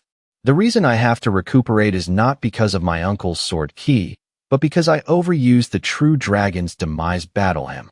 He felt even more guilty when he remembered Queen Leon Beck's words. Your uncle's situation must also be very difficult, considering you caused another trouble. Bill spoke in a low voice. So, tell me what you want. If you demand my arm, I will offer it. If you demand my eye, I will offer it too. He let out a cold, icy breath. What would I do with such trash? At this moment, Andrin was in a difficult situation. A person who should have been a sword saint in the past is bound by a heart demon like this? After thinking for 5 seconds, he made a decision. All right, I will be generous. I will state my wish first, uncle. Let me go on a trip. He was slightly startled. Since the house arrest has ended, can't you go out any time you want? He pointed his finger and shook it, implying he was wrong. Not a day trip like that. Somewhere far away. If possible, out of the capital. This request from Andrin made him freeze like a statue. It took a while before he could speak. It will take some time to arrange the schedule. With the upcoming banquet, it's impossible to go too far. Andrin waved his hand dismissively. That's fine. As soon as he finished speaking, he turned around. Good. Then I will contact you when the schedule is set. He agreed and shooed him away. Do that. Cash, beside him, watched Bill leave. Seeing that he had something difficult to ask, Andrian asked directly, What? What is it? Why are you looking at me like that? Cash mumbled, not answering quickly. Well, he scratched his face and smiled sheepishly. It's just a little surprising. I thought your highness would demand something much more unreasonable, since the count broke his promise, and this is a rare opportunity to profit in many ways. Caught. He couldn't explain clearly. It's just. After that, he could only say one thing. Seeing that stubborn old man act like that made me feel sorry for him. Before he could get over the goosebumps, he caught Cash's amused laughter. What? Why are you laughing? You seem to be too comfortable lately. Just then, Adilia appeared. Your Highness. In her hand was a small piece of paper. The letter you were waiting for has arrived, Your Highness. On it was the seal of some place. The letter was quite short but complete. I have recently achieved a small accomplishment. Perhaps I will be able to visit you soon. I hope you are well until that day. From All Coach. Reading the last few lines, Andrin smiled faintly. The news came at just the right time. About 5 days later, his uncle sent good news. And 2 days after that, the day of departure arrived. The convoy of carriages left the city gate. Andrin was like a 5-year-old, leaning out the window. Uncle, what's the name of the territory we're going to visit? Ellen. Bill Van Hell's eyebrows furrowed as he reminded him. Can't you sit still? But when he saw how excited he was, he had to take back his words. I'll explain, so please come inside. The story began from a long time ago. The barony of Ellen. It is the largest weapons factory of the royal family. There are iron mines in the territory that provide high-quality iron ore and a guild of talented blacksmiths to refine it. It's no exaggeration to say that more than half of the weapons supplied to the royal family come from Ellen. Andrin Leon Beck's eyes lit up. Perfect. He excitedly considered the new possibilities in his head. My strength has improved a lot, so it's about time I found a sword for myself. Initially, I intended to just grab a decent sword from the royal armory to use. But then he had said, Forgive me, Your Highness. Because it is a royal decree, we cannot grant you any weapons, Your Highness. Because the words spoken by Emperor Leon Beck were full of power. Know that you will be severely punished if you let that brat touch a sword again. Andrian was startled as he remembered being impaled by Brune because of the body's owner's mischief. The more he thought about it, the more helpless he felt. Considering this guy's notorious record, it's only natural. But, anyway, that means if I want a decent weapon, I have to find it outside the royal palace. Brian paused, sneaking a glance at Bill. A thought flashed through his mind. He's surprisingly thoughtful for his appearance. Bill spoke up to remind him. It's too noisy. Close the window. He complained loudly. What? No way. And so, the 20-day journey had just begun. Forced to sit still in the carriage, Andrian decided to stabilize the magical power in his body. But it's also time for me to refill it. The shaking of the carriage. A cold breeze blew by. The voices of the knights echoed from outside, gathering the small points of mana hidden in space. If I fill this empty mana heart. Slowly, the mana pulses gathered into his heart. Suddenly, Andrin Leon Beck felt a small conflict. He was surprised even in his subconscious. Since when did my mana heart become so large? A new notification appeared on the system.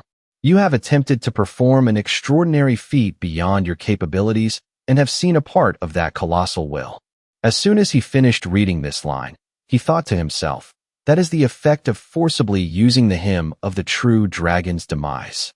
Suddenly, a light emanated from the center of Andrian's chest. That effort has been reflected in your body. Your mana heart has been expanded. Thanks to the expanded mana heart, your physical constitution has changed significantly. Your body can now withstand much more mana. You have reached the realm of Swordmaster. The connection to the source has been slightly improved. Some restrictions on your restored powers have been lifted. The power of clairvoyance has been significantly improved.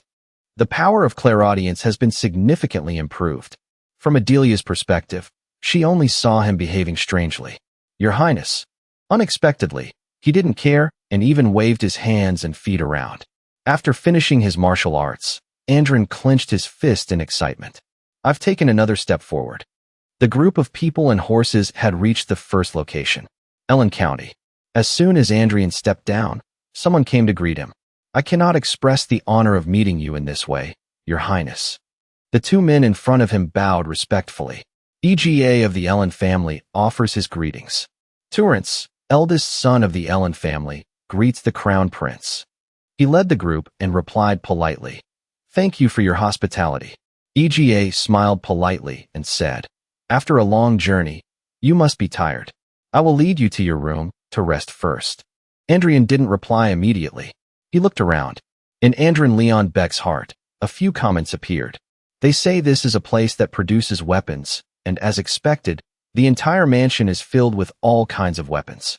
However, they are just low-grade items, only for show and have no use in real combat. While walking in with EGA, he was still looking around. Andrin's face showed some annoyance. Looking at this, it seems difficult to find what I need here. Unable to bear it any longer, he asked directly, You said the Blacksmith's Guild is in this territory, right? Hearing this, he casually replied, "Yes, that's right." But, taking advantage of the situation, Andrian directly suggested, "I want to go there and take a look." A little later, someone's footsteps became more hurried. EGA had already taken him somewhere. The nature of blacksmiths is that they are all stubborn and conservative. When their work is at its peak, they often ignore even the Lord when he visits. And the words they utter are as cold and rough as the iron blocks they are handling. Therefore, even if you feel insulted, please consider it the spirit of an artisan and be magnanimous. It seemed that Andrin Leon Beck didn't hear a word. What caught his eye now was only fire and the sound of a hammer ringing. Stepping inside, EGA acted as the host and introduced, "The heat from the furnace is very great. If you feel uncomfortable, please speak up, Your Highness." Andrian still hadn't recovered from his initial shock. The sound of a hammer hitting iron echoed through the air. Seeing that he was about to do something, he was a little confused. "Your Highness." Step by step, he moved into the forge, and Andrin seemed to blend in with it. The fire roared, the bellows puffed, and the blacksmiths were swinging their hammers at the iron blocks. The heat inadvertently made him sweat a lot. However, among them, what he was interested in gradually appeared before his eyes. There was a strangely clear sound. Andrian stopped in front of a blacksmith who was working diligently. The man was old, but his enthusiasm and the force of his blows did not wane. The thing before him was captured in his eyes. The image of Gull appeared in his mind. This is it. The first memory I still remember clearly. Suddenly, a handkerchief was used by someone to wipe his sweat. Andrian looked over and saw Adilia ban. "Your Highness, you are sweating too much."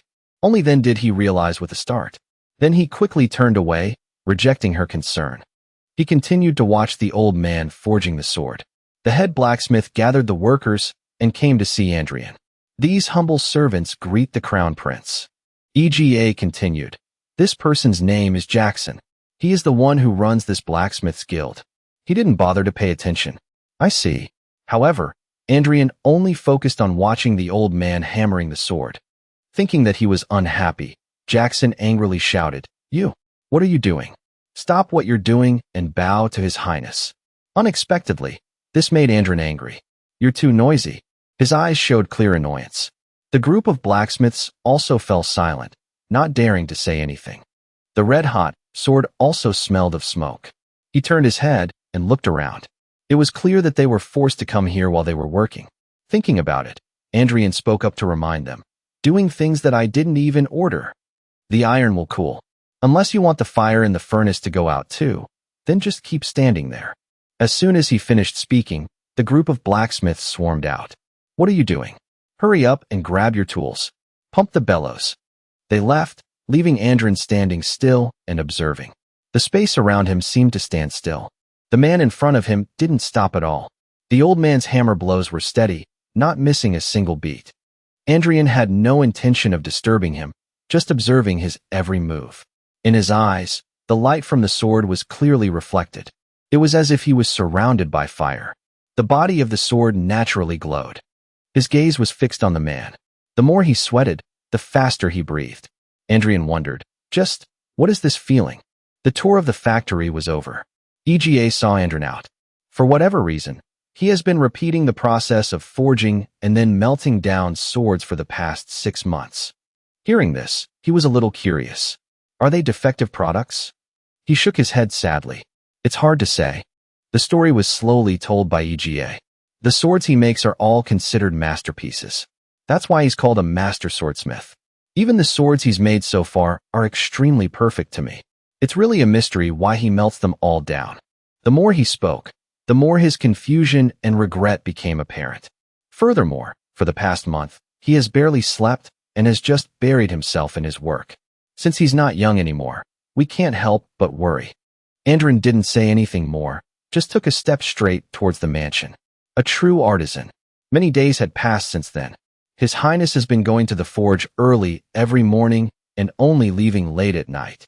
During that time, the old man simply continued his daily work, and His Highness also just quietly observed him. Contrary to the tension from the rumor that the crown prince was coming, it was surprising that no incidents occurred. On a moonlit night on the roof of the mansion, Andrian had gone to the forge as usual, And finally, the day His Highness had to leave arrived. He seemed to want to say something, but didn't. The other man was as usual, not paying him any mind. When he thought he had reached his limit, Andrian let out a sigh. I was hoping to see it finished before I left. EGA was at a loss for words at his expectation. He thought to himself, he's feeling very regretful. With that, Andrian turned and called out, "Let's go. I heard there's a farewell party tonight, and we have to leave early tomorrow morning." EGA silently watched his back as he gradually disappeared. Maybe that's why he hoped His Highness could see the sword completed by the master swordsmith, even for a moment. The next morning, when the sun was just rising, "Your Highness," Andrian appeared with a strange look. From a distance, EGA ran over to announce, "It seems the master swordsmith has finished the sword." Hearing these words, the next person to run was Andrian. What caught his eye was the old man with the sword in his hand. He was carefully polishing the entire body of the sword. Finally, it was finished, sparkling under the sun. "You?" The man said nothing, knelt at Andrian's feet, and offered the sword. The body of the sword reflected his eyes. "I offer this sword." The old man slowly said each word clearly. "To your Highness." Even EGA had never thought of this. "Forge it like the rising sun on the horizon, and cool it until its shade matches the king's dragon robe. If you do that, a sword like the sun and a king will be born." From the Song of the Blacksmiths. Holding the sword in his hand, Andrian asked, "Does it have a name?" The old man bowed his head with utmost respect. "How about calling it Twilight?" He asked curiously, "Is it the twilight of dawn or the twilight of dusk?"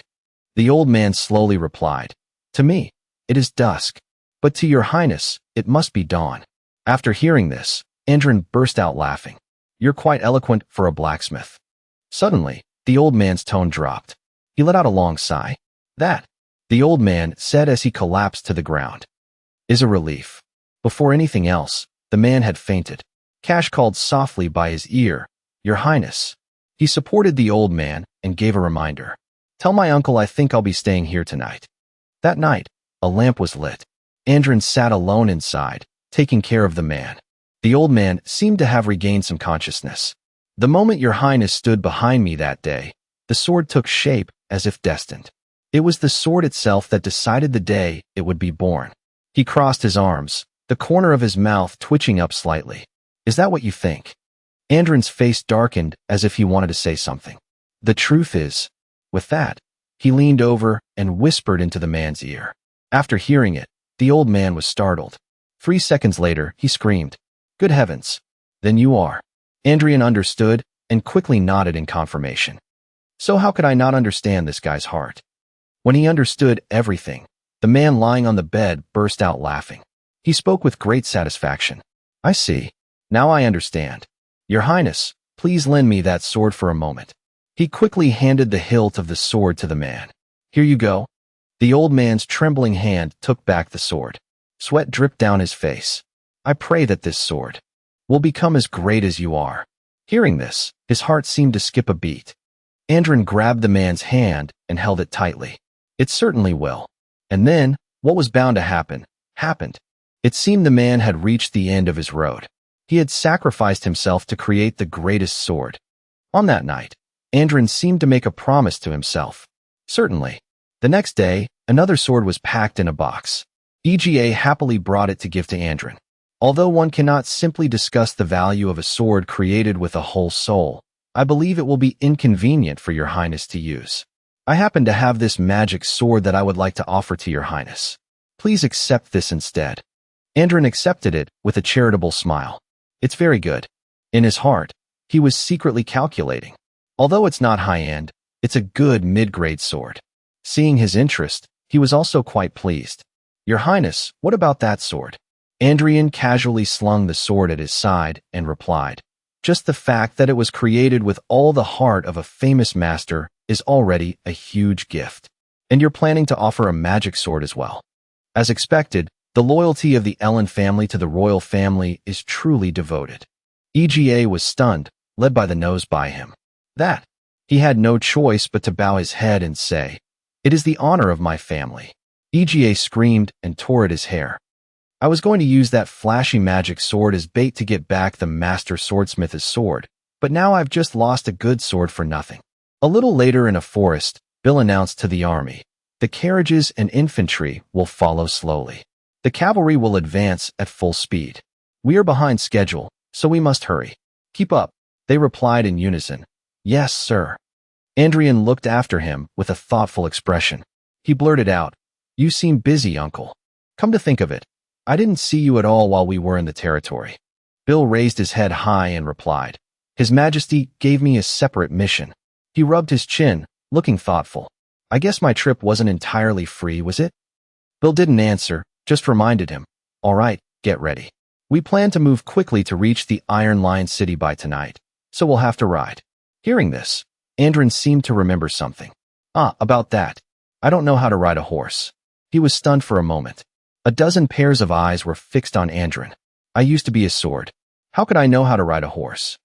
Andrin had to force himself to do it because he had no other choice. The road to the Iron Lion City. And of course, there were a few unexpected incidents along the way. But his face turned pale.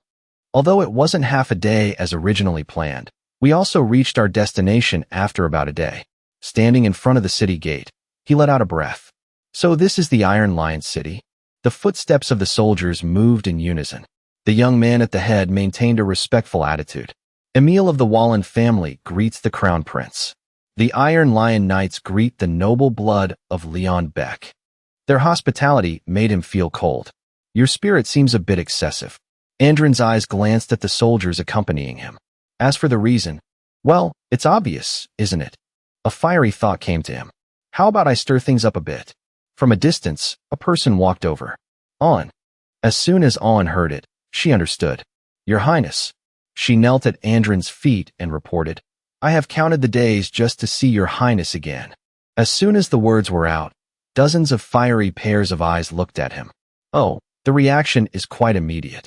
Suddenly, Andrin Leon Beck felt a chill from behind. He quickly turned around and met Adilia Bayan's gaze. The hostility directed towards me, her master, might provoke Adilia. He called out softly, Adilia. She snapped out of it in an instant. Adilia returned to her usual normal appearance. She nodded respectfully. Yes, your Highness. Seeing this, Andrin's heart felt a little lighter. It's a good thing I developed her servitude early. To save time, Andrian turned to On. Now then, he casually gave an order. On, follow me.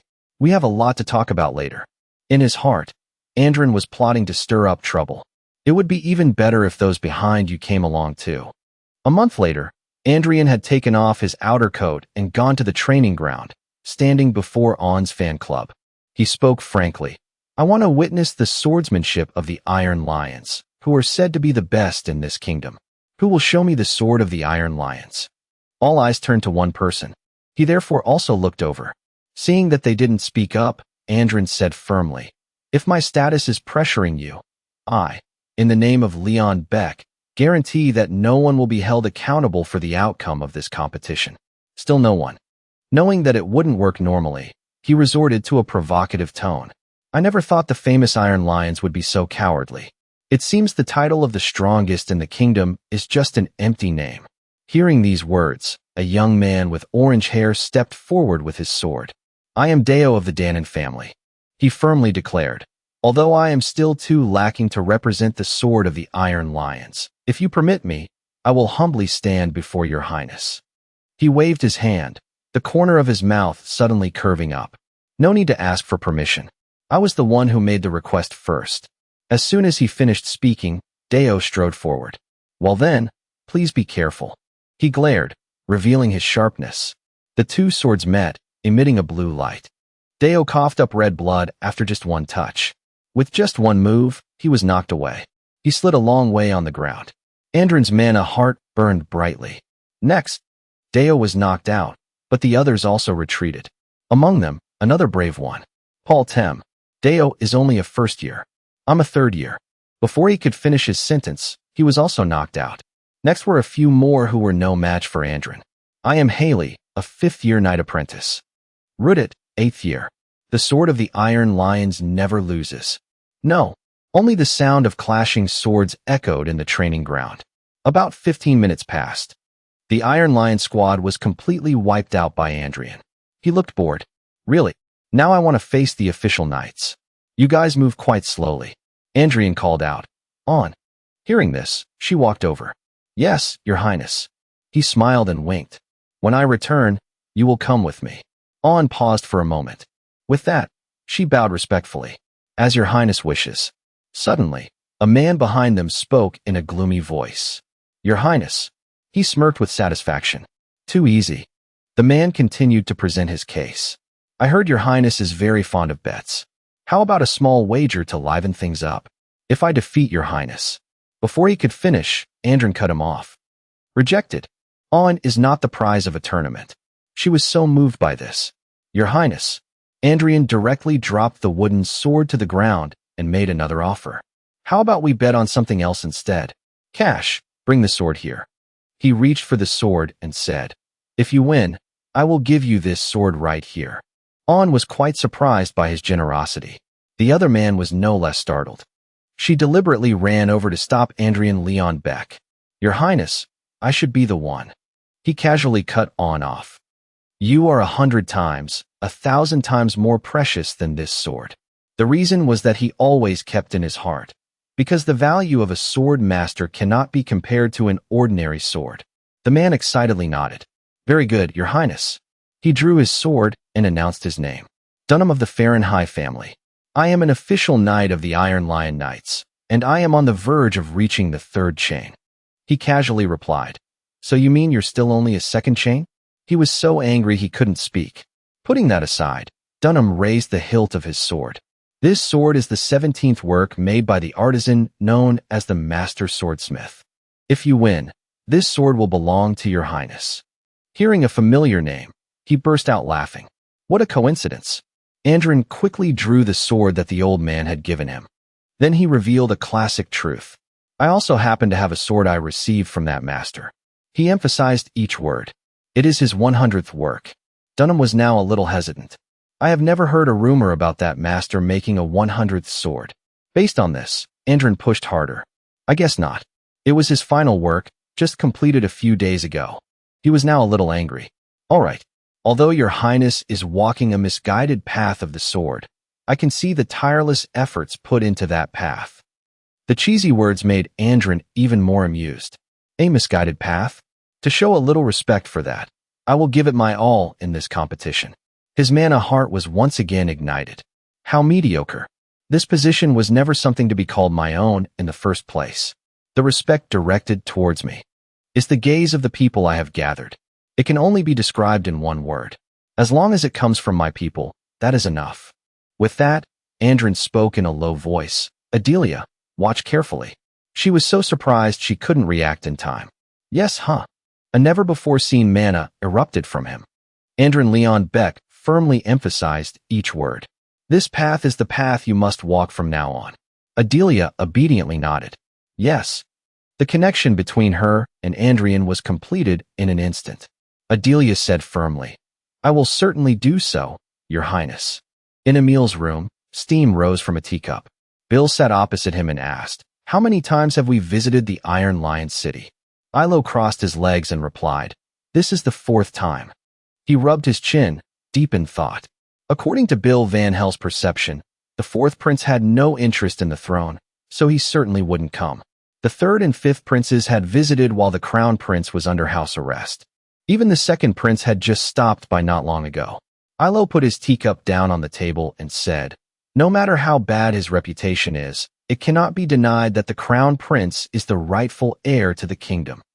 He angrily pointed straight at Bill Van Hell's face.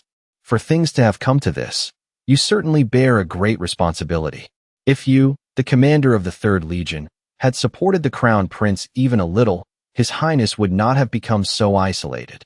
He bowed his head and listened to all the questions. So why are you only now acting as if you are his guardian? Bill did not deny what he had just said. You are not wrong. I did indeed abandon my nephew, a man who was not only an incompetent monarch, but also a tyrant. That was my nephew. One day, when I was scolding him for being drunk on some poisonous herb, Andrin angrily shouted back rudely, are you crazy, uncle? His face flushed red with anger. Unable to control the hatred in his soul, he charged at his own uncle with a sword. For Bill at that time, There was only one thought in his head. A useless bastard. When I returned to the north in that disappointment, my nephew sent me poison wine. He even had the audacity to call it a gift, along with a letter. Bill angrily took the poisoned wine bottle in his hand.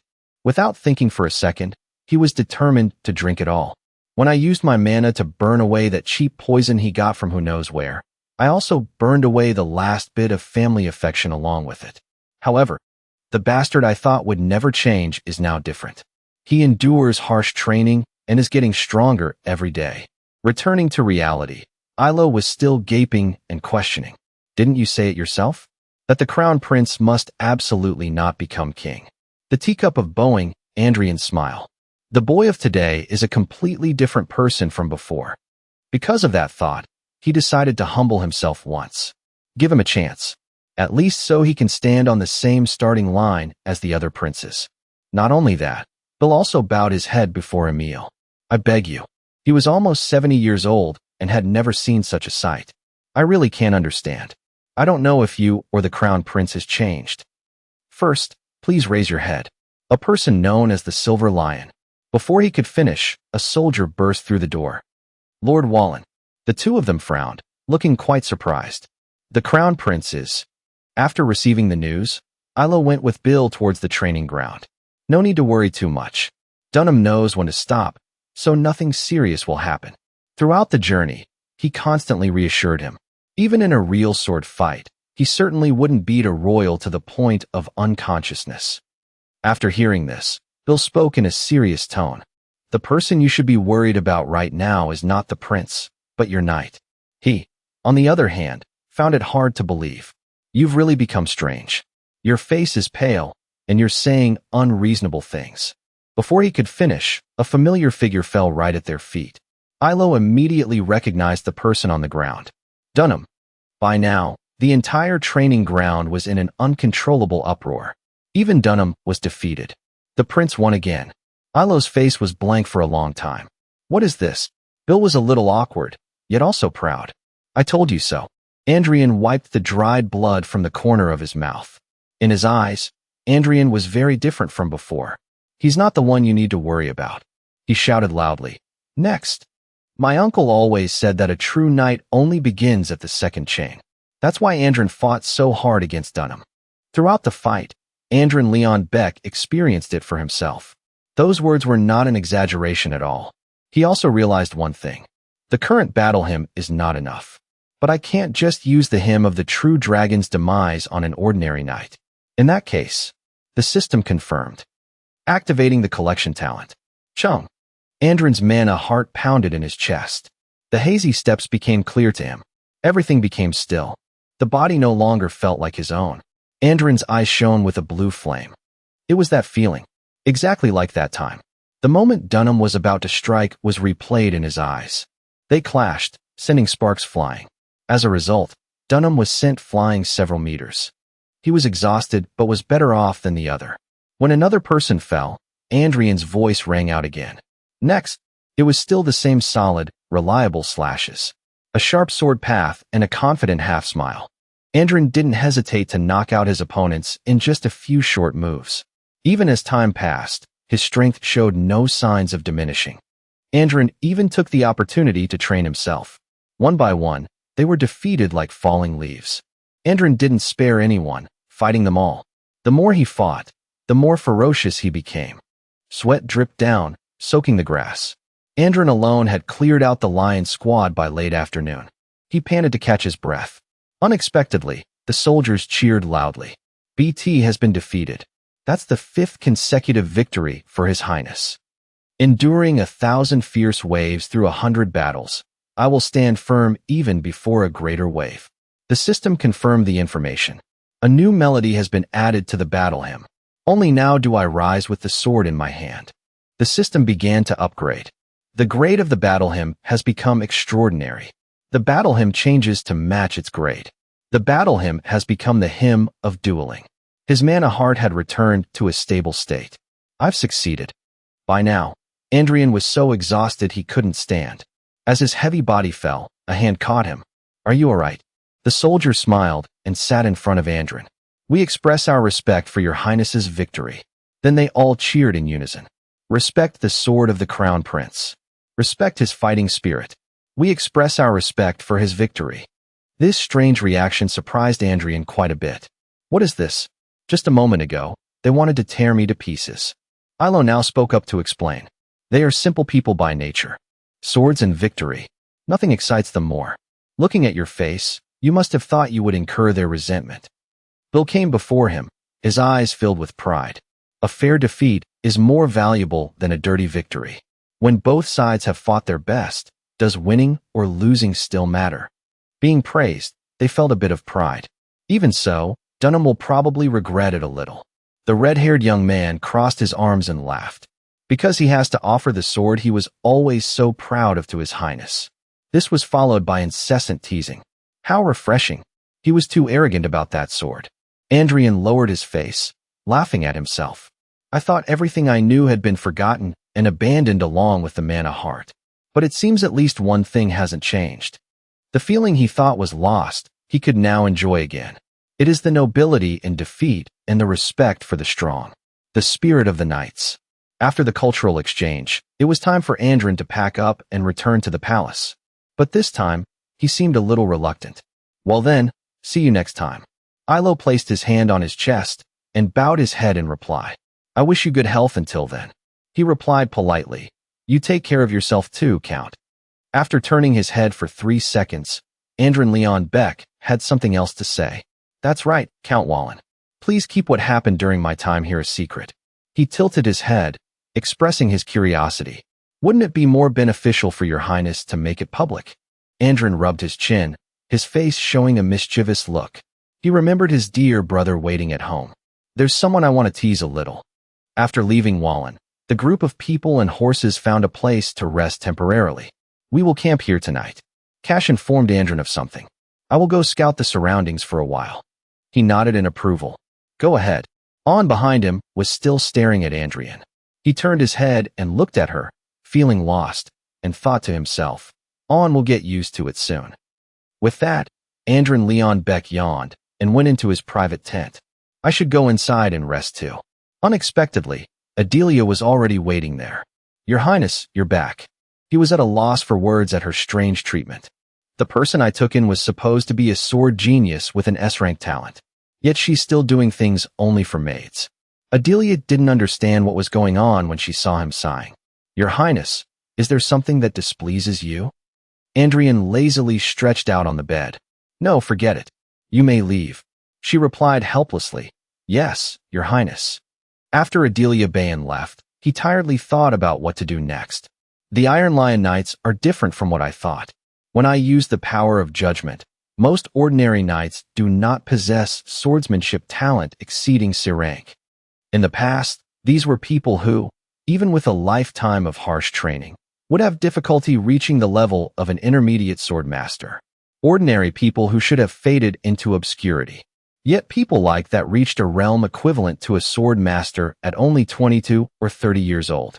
The foundation that a superhuman possesses has declined incomparably, but the foundation of ordinary people has increased significantly. Putting everything together, Andrian immediately sat up. It's all thanks to Sigma. My uncle is a character who could have aimed for the transcendent realm in the past. That's why I was so displeased when he threw away that potential. However, this era is an era where there isn't even a chance to build achievements that surpass the extraordinary great. In the end, everything is due to the flow of time. I have to admit it. I don't understand the era. The next words came out of his mouth. So, I will start learning again from the beginning. Suddenly, someone heard and spoke from inside. That's a good mindset. Bill clapped his hands, regardless of whether it matched Andrian's thoughts or not. It's not too late. If you make an effort from now on, you can achieve your dreams. He foolishly asked himself, No, what dream? He ignored the previous reaction and got straight to the point. Haven't you already won the hearts of the Iron Lions? If it were the other princes, they wouldn't be able to blend in with them so naturally. It's unclear what Bill Van Hel was thinking, but his eyes sparkled as if with a filter. That was a very wise decision, Ian. Of course, Andrian didn't understand a thing. What's wrong with this uncle? He was confused by Bill's flowery words. Has my uncle gone mad? He clenched his fist and asked back. Don't you remember the conditions of the bet I made with you? Andrin went through a few bets. If it's the bet about defeating the third prince, then that's still. Before he could finish, he was cut off by Bill. No. Our bet was to defeat a second chain knight. He was startled and pointed at himself. So that means I've won the bet. Bill strode closer to him. I will do exactly as I promised then. Andrian still didn't quite understand the issue he was referring to. Surprisingly, Bill beat his chest and announced his name. Bill Van Hel, as a Count of the Kingdom and Commander of the 3rd Legion. I will officially support the Crown Prince of the Kingdom, Andrian Leon Beck. Andrin cursed under his breath. What the hell is he talking about? Officially support? His clever mind finally caught up. Don't tell me. Bill Van Hel was like the sun, giving a firm thumbs up. Trust me. Andrian screamed unsuccessfully. When did I ever say I wanted to be king? After that day, my uncle's declaration truly became a bombshell. Everywhere in the castle were words of congratulations. Your Highness, congratulations. We sincerely congratulate you. This is truly a joy for the kingdom. As the newly assigned royal knights and soldiers were creating a commotion, along with the newly sent servants and maids from the palace bustling about. And I suddenly found myself in the center of it all. Andrian angrily pointed out the window and cried, "This is chaos. Send them all back immediately." Cash was calm in the face of his overreaction. Even if you order them to leave, they won't listen. Andrian Leon Beck grumbled, unable to form a complete sentence. Then at least get them out of my sight. This is driving me crazy. Just as he wished, a moment later the window was opened. Andrian's ears returned to their usual peace. Finally, some quiet. Isn't this better? But his comfort lasted only 3 seconds before the door was slammed open without mercy. "Brother, are you there, brother?" Looking at the young man in front of him, he asked wearily, "Why are you still here at this hour?" He was the 3rd prince, Julian Leon Beck. You've put on quite a good act. Secretly learning swordsmanship from Count Van Hel, and even revealing such great ambitions. He didn't even bother to pay attention to the question. Learning what from whom? Julian was furious and received another unconvincing excuse. "I really was going to save face for you. How could you do this? I was going to let you lose in a not too shameful way."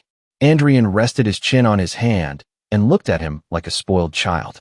"Wonderful. I'm so moved I could cry." Julian's face darkened as he pointed straight at him. "Brother, you have made a very big mistake, because I will make you pay dearly for deceiving me. This guy, and that guy too. I told you I have no interest in that throne. I need to find the mastermind behind this." The mastermind was present. Andrian also explained everything clearly. "So, Uncle, I will cooperate for a while. Please withdraw at the appropriate time, because I have no interest in things like the throne." He gritted his teeth in anger. "Why did you start everything on your own without discussing it with me first?" Bill, however, smiled knowingly. "Are you worried about the Van Hel family? The Van Hels are the shield that protects the kingdom from the monsters in the northern mountains." He continued his reassuring words. "As long as the royal family and the nobility do not forget the harshness of winter, nothing bad will happen to the Van Hel family." He showed clear displeasure, but still continued. "If that's the case, then that's a relief." The next words made Andrin reconsider. "It's only a matter of time. It will happen anyway. Do you really not know the fate of a firstborn son who cannot inherit the throne? The situation will not change just because you keep running away. If you need time to accept reality, I will give you as much as you like. However, remember this well. The legitimacy of the firstborn will not be lost unless you die." Andrian kept muttering even after Bill had left. "I told you, no matter how much time he gives me, I won't change. What I really need to find again is the power and strength that has reached the transcendent realm. So there's no way I would want something as trivial as the right to the throne." I'm sure I used to think that way. At the royal hall, it seemed a banquet was being held. The announcement echoed through the room. The legitimate bloodline of the Leon Beck kingdom, the eldest son of the Leon Beck royal family. With his appearance, the shouts continued to ring out. "His Highness, the Crown Prince, Andrian Leon Beck, is entering." Besides the sharp, dagger-like gazes, were the proud eyes of Bill and Taylor. And of course, the thought of not inheriting continued until the banquet began. Andrin slowly walked down the stairs. His face was that of a serious prince. Those present began to flatter him with all sorts of words. How amazing! His majestic demeanor is just like His Majesty's when he was young. In his heart, Andrin secretly despised what was happening. Making a fuss just because I lost a little weight? Is this the nobility of the kingdom? What a joke. Because the people in front of him all had the same trait, a snake's heart. Andrian's face was cold, not moving an inch as he stood among these people. It is the kind of evil karma accumulated by those who specialize in plundering and trampling on the lives of others. I never thought they would all carry such filth within them. The only one worth paying attention to among them was. He walked past the people who were still discussing him, seeing His Highness grow up so majestically. Andrin walked straight towards Taylor and said excitedly, "Taylor, if you've come, you should come and greet me." He also replied warmly, "Your Highness, I apologize, I wanted to thank you for the invitation." Andrian observed Taylor and thought to himself, those who may not have talent but are not corrupted. Yes, that's enough. To be the vessels for the seeds I will plant from now on. The conversation was temporarily interrupted by the command of a knight. Attention! Officially recognized by His Majesty the Emperor of the Bon Empire, Marquis Mono of Bon. Ambassador Cumin Gorgon Air Montpelier is entering. Andrin's face was momentarily stunned when he heard that name. What? The person who appeared was the ambassador of the Bon Empire, Cumin Gorgon. He had a smile on his face and slowly approached Andrin. "Long time no see, Prince." His eyes widened in surprise. Memories of his past life were recalled. Bon, the sworn enemy that my friend and I had to fight for a long time 400 years ago, bearing the name that has left countless scars on this country. How dare he stand before me? A noble accidentally tripped and sent the wine in his glass flying. Andrian's whole body was thus lightly soaked, because the noble quickly turned his head to apologize. "Your Highness, are you all right? I was in such a hurry to greet Your Highness that I sincerely apologize, Your Highness." Andrian used a look like a bullet to shoot at him. However, the truth was that his eyes were looking at her. The space gradually fell into a deathly silence. Andrian turned and left with an announcement. "I'll have to go change." The noble bowed his head and admitted his mistake. This old body didn't listen and committed a great discourtesy.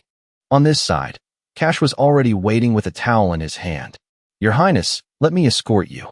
Andrin glanced at the person who had just spilled wine on his head and wondered, who is he? Cash followed his gaze and quickly replied, "That is Marquis Bylafy." Andrin took the towel and left while wiping himself. On his lips was a sneer. "Bylafy, so not all of them are rotten. Well, that's cooled my head a bit." The sky quickly turned to night. Only he was left sitting alone in the darkness. The door was opened once again, and the person who entered was none other than Bill. "I heard there was an incident." On his face was a look of concern. Bill walked closer while explaining. "Marquis Bylafy said you looked like you were about to cause a big scene." It seems he wasn't completely talking nonsense, was he? Bill sat down in the chair next to Andrin. "What on earth were you planning to do?" Only then did he speak up to explain. "I'm not that crazy. I just can't understand it. The Bond family flaunts their power right in the heart of the kingdom, and the nobles treat him with sincere reverence, something they don't even show the royal family. The atmosphere is too tense to be called peace, and a relationship too imposing to be called an alliance." A question was asked by him with a tense face. Why on earth has the country come to this? The topic made Bill also fall into deep thought. It's not a particularly special history. In the past, the kingdom bravely resisted countless invasions from the empire, but an outstanding knight stepped forward to repel the empire. However, as time passed, the empire grew stronger and the gap widened. Faced with an empire that had become a great power, the kingdom ultimately had no choice but to kneel. Hearing this, Andrian's eyes suddenly widened as if he had understood something. "Don't tell me. It's because of that thing?" The story continued to be told. Although it was a small country on the edge of the continent, the kingdom once possessed something that allowed them to stand against the mighty empire. From the founding of the nation, the achievements accumulated were flawless. Some were ordinary, some were extraordinary. Sometimes they were heroic tales, sometimes they were legends, and even myths. Battle hymns. Andrian saw the blue energy in his hand and thought sadly, "We've lost all of that." After a while, he spoke again. "Uncle, I've changed my mind." Bill was a little confused by the sudden statement. "What do you mean?" Andrian placed a hand on his chest and declared, To become king. I'll give it a try. Bill couldn't hide the surprise on his face. However, Andrian himself had already started thinking about how to act to achieve that goal. I might regret this decision, but this is something I must do. Time continues to pass, even as I'm lost in thought. After all, I built half of this country with my own hands. The second day of the banquet. Andrian, in a completely new set of clothes, was walking down the corridor. The announcement of his arrival rang out majestically. Crown Prince Andrian Leon Beck, His Highness, is entering. The Duke of the Barony of Van Hel, the North, is entering. Andrian's face was cold as he entered. Today, no one dared to approach him to strike up a conversation. Andrian looked at the nobles before him and thought to himself, their etiquette is so sloppy it's not even as good as how they treat a foreign noble. His expression didn't change in the slightest. However, an old story was being recalled in his mind. In the past, when he stood before the entire nation, no one thought he would become king, because he was just a country boy who ran away from some remote village. Even among those who were deprived of everything and cast out, he was not of noble birth. His steps were slow but firm. His story was written from that very first step. Even so, that young boy stepped forward before the entire nation. Andrian connected it to the present. Just like me right now. Blue energy surrounded him as his voice was raised. O you who have eyes but do not see. That energy quickly spread throughout the room. Andrian's expression at this moment was one of excitement. Before the flock of sheep, I stand tall, singing the hymn of the sovereign. Current ability cannot meet the grade of the battle hymn. A part of the battle hymn is omitted. Only singing one stanza of the battle hymn, equivalent to 1/4. Under the pressure of this power on his body, Andrian couldn't help but feel uncomfortable. Compared to the hymn of the true dragon's demise, it's not unbearable. Because this battle hymn is only of hero grade, not mythical. His eyes suddenly widened. However, no battle hymn is more suitable for the current situation than this one. From within the crowd, a figure appeared. The nobles all wore expressions of astonishment. The music had transformed into a suit of armor for Andrian alone. Now this is enough. You may raise your heads. Before he could finish, something from behind caught his attention. Andrian quickly turned his head. This aura. A mysterious person spoke up. How surprising. I never thought there would still be someone who remembers the battle hymn. Andrian's eyes widened with a look of horror. No, that's not just a person. That woman is. Why is that crazy bitch here? The most beautiful creation that the gods ever made. A kind race that never harms even the smallest creature without reason. The gardeners of the ancient forest with a lifespan of 300 to 1,000 years. That is the image of the elf race in everyone's mind. But, in reality, they are brutal creatures that use their beauty as bait to destroy their opponents. Those called high elves, who are constantly leveling up, are born with the character of a hero and are even more dangerous. Furthermore, she is not just at the level of an ordinary high elf. A being who has lived for nearly 1,000 years, an elder of the elf race, Elhail. A magic swordsman who dances on the battlefield, Sigran. A member of the expedition team that came close to slaying the mad dragon 400 years ago. And also, Sigran at that time perversely raised her question. If your master dies, do you want to come with me? I will make sure you never know boredom for the rest of your life. She smiled, touching Brune's form at that time, a sword. Then she said lovingly, so what if it's a sword? It's because it's a sword that I desire it even more. The madwoman who had tormented me to a terrible extent. Just remembering it is enough to make the current Andrian shudder with fear. Could it be that she has recognized me? And just when I was singing the hymn of the sovereign that she also knows well. Sigran approached and said, have we met somewhere before? Andrian, on the opposite side, frantically shook his head. She saw this and muttered, strange. Why does it feel so familiar? He slowly approached Sigran and spoke. This is the first time I've seen an elf with my own eyes. The other noble members also slowly approached Sigran. Really? Is it true? She placed her hand on her chin, looking thoughtful.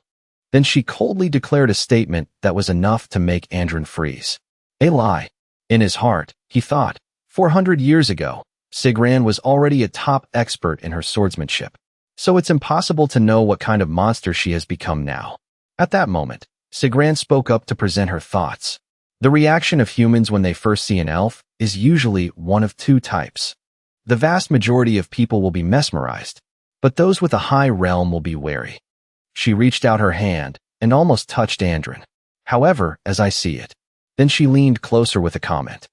Your Highness does not seem to have reached such a high realm. Andrian pushed her finger away while replying. It's just that my taste is a little different. This action made Sigrun's expression darken in a flash.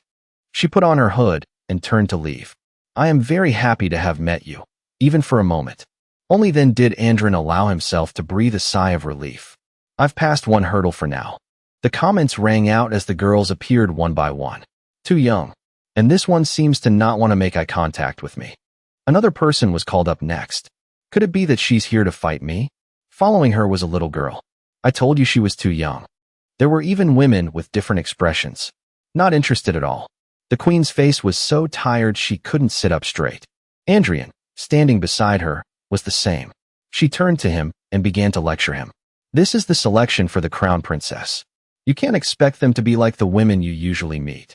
The crown princess must be gentle, intelligent, healthy, and have a strong family background. Unexpectedly, at this moment, an announcement came from outside.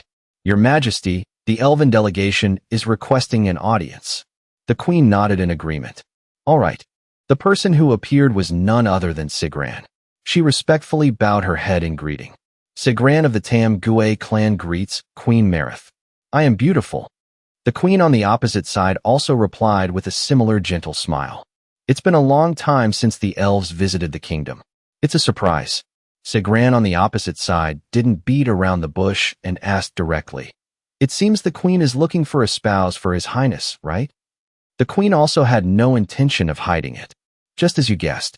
As soon as she heard that, she directly presented herself. I am Hyle. In human language, I can be considered a noble of an old family. Andrian, standing to the side, could only smile wryly and think, wait, what is she going to say? Sigran continued to act innocent. And coincidentally, my age is not much different from his highness's. Only Andrin himself knew the truth. A lie. A difference of nearly 1,000 years, and she says it's not much. How can she say such a shameless lie without batting an eye? Sigran said that beautiful, long-lived elves are the ideal life partner for humans. There are even those who are always by their side to serve them. In human terms, that's the knightly order. Actually, from the first moment I saw his highness, I felt that my destiny was linked to his. Andrian was made to think deeply by this. Elves never lie about their destiny and fate. Were the words just now all true? Hearing this, the queen also had to gape in thought. Truly bold. A statement that was enough to make the nobles buzz with discussion. Come to think of it, I heard that elves value destiny very much. So is there going to be a marriage alliance with the elves? Oh my god. This time, Andrin couldn't hold back and immediately acted. He grabbed Sigrun's wrist. Then, without another word, he immediately pulled her away. We need to talk in private. The nobles watched and commented with annoyance. What a rude person. The room door was quickly closed. Andrian turned to look at the person next to him. Sigran. And he didn't beat around the bush when he asked directly. State your true purpose. Sigran had a smile on her face. I only came for the friendship between our families and the kingdom. Andrian also laid his cards on the table with her. I'll ask again, Elder of the Elves, Sigran. The executioner who has shouldered the killing karma of her family for hundreds of years. The sword of the Tam Gue clan. The question was raised by him. Is your purpose to spy or to execute? This time, Sigran didn't hide it and smiled. Interesting. How do you know about me? Andrin's face gradually became tense. He observed the killing intent emanating from Sigran and then silently judged. To me now, she is a monster. It's impossible to measure her strength. The fact that she can sense destiny from me means her grade is so high that she can glimpse the past engraved in my soul. Sigran didn't quickly question him. Every word contained a threat. You know I'm the executioner, but you don't know how foolish it is to remain silent in front of me. Andrian had a sneer on his face. I know very well that it's just as foolish as misspeaking in front of the executioner. Andrin changed the subject. That's enough joking. Sigran, don't interfere with my destiny. In his heart, he was calculating. Right now, she's just a little curious about me. At this rate, The destiny of this little human will be torn apart by the hands of that crazy elf. In that case, it's better to arouse a greater interest from her, to become something that can't be just tasted a few times and then thrown away, but a delicacy that needs to be aged for a long time before being slowly savored. Sigran slowly approached, her face filled with excitement as she observed Andrin. "Who are you, really?" He maintained a calm demeanor and replied, "The me of now is just a pitiful prince abandoned by his own father." Sigran asked back in confusion, "Then what about the real you?" Only to receive a vague answer. "Who knows?" The corner of Andrin's mouth curved into a smile. "If you want to know, just wait and see." This domineering statement of his made Sigran fall silent. Then she commented, "No wonder I found it strange. I was wondering why I was sent on this trivial mission for no apparent reason. But now I understand. It was because of you."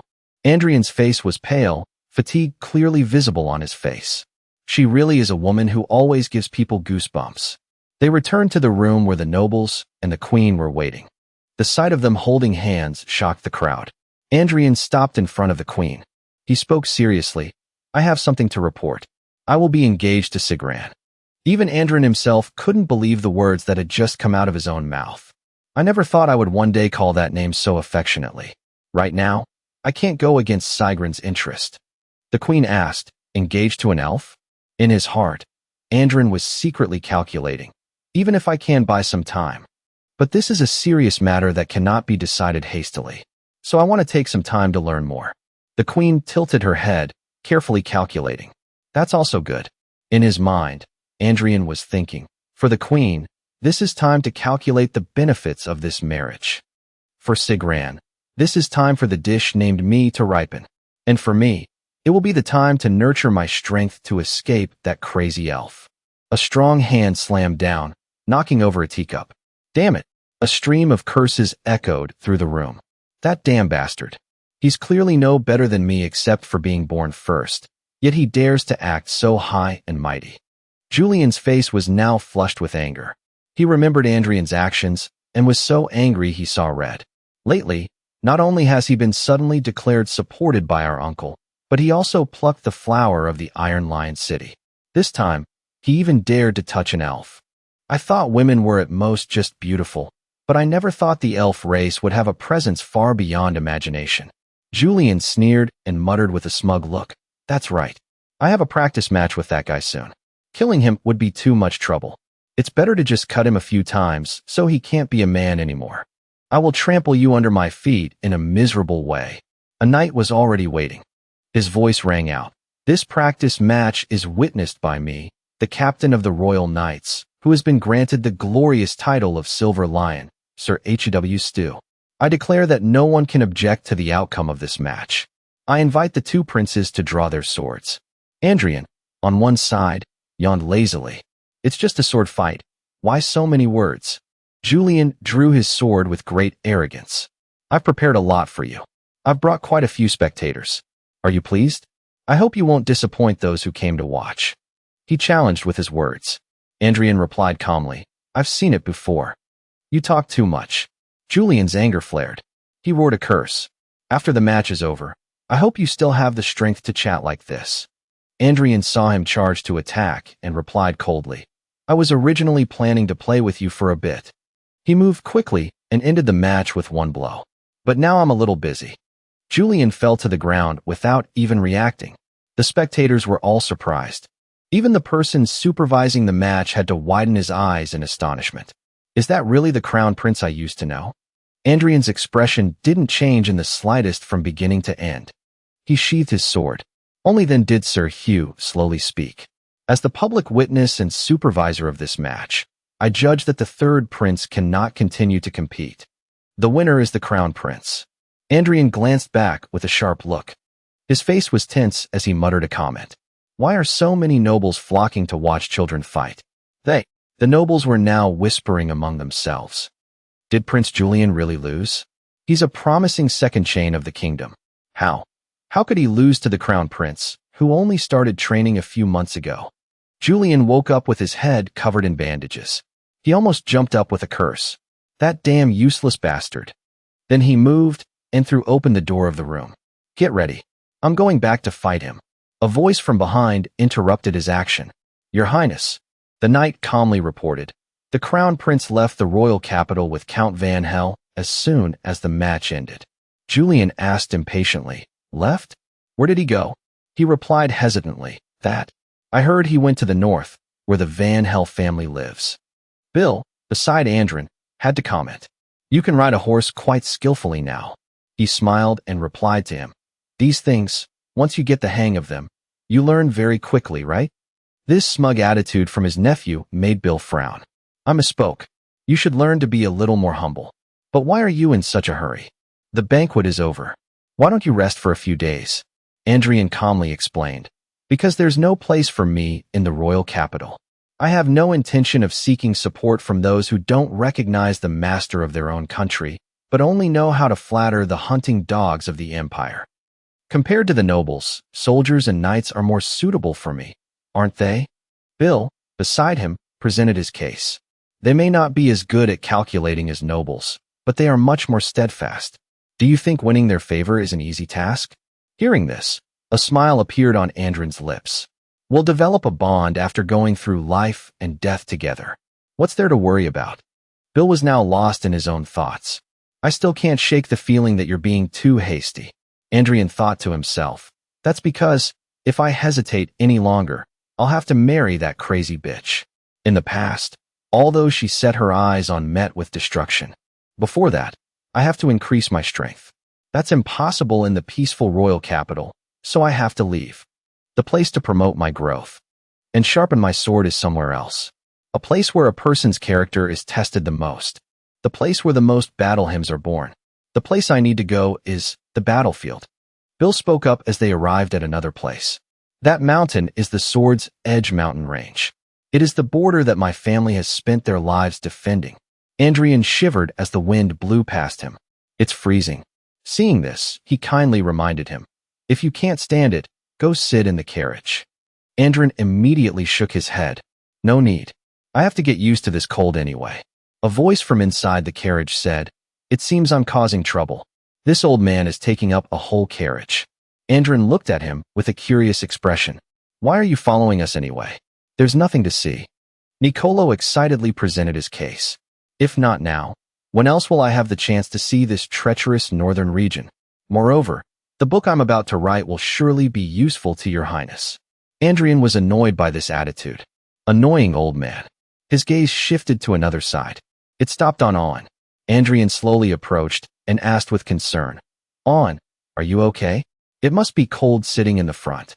She quickly turned her head and vigorously denied it. I'm fine.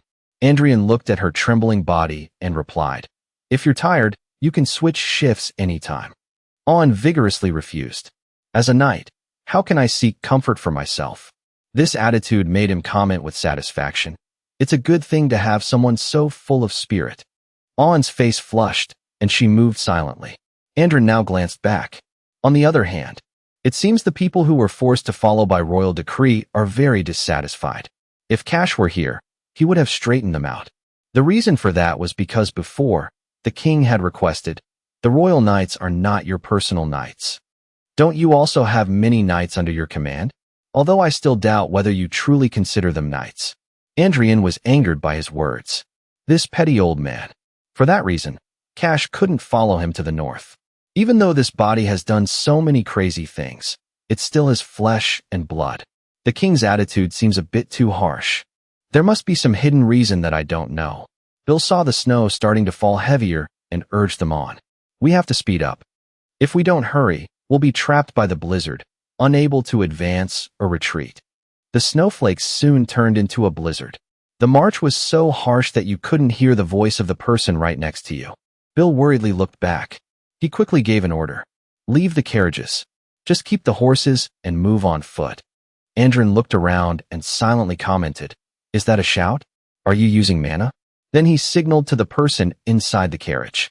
Adilia. Adilia quickly took his hand. Your Highness, thank you.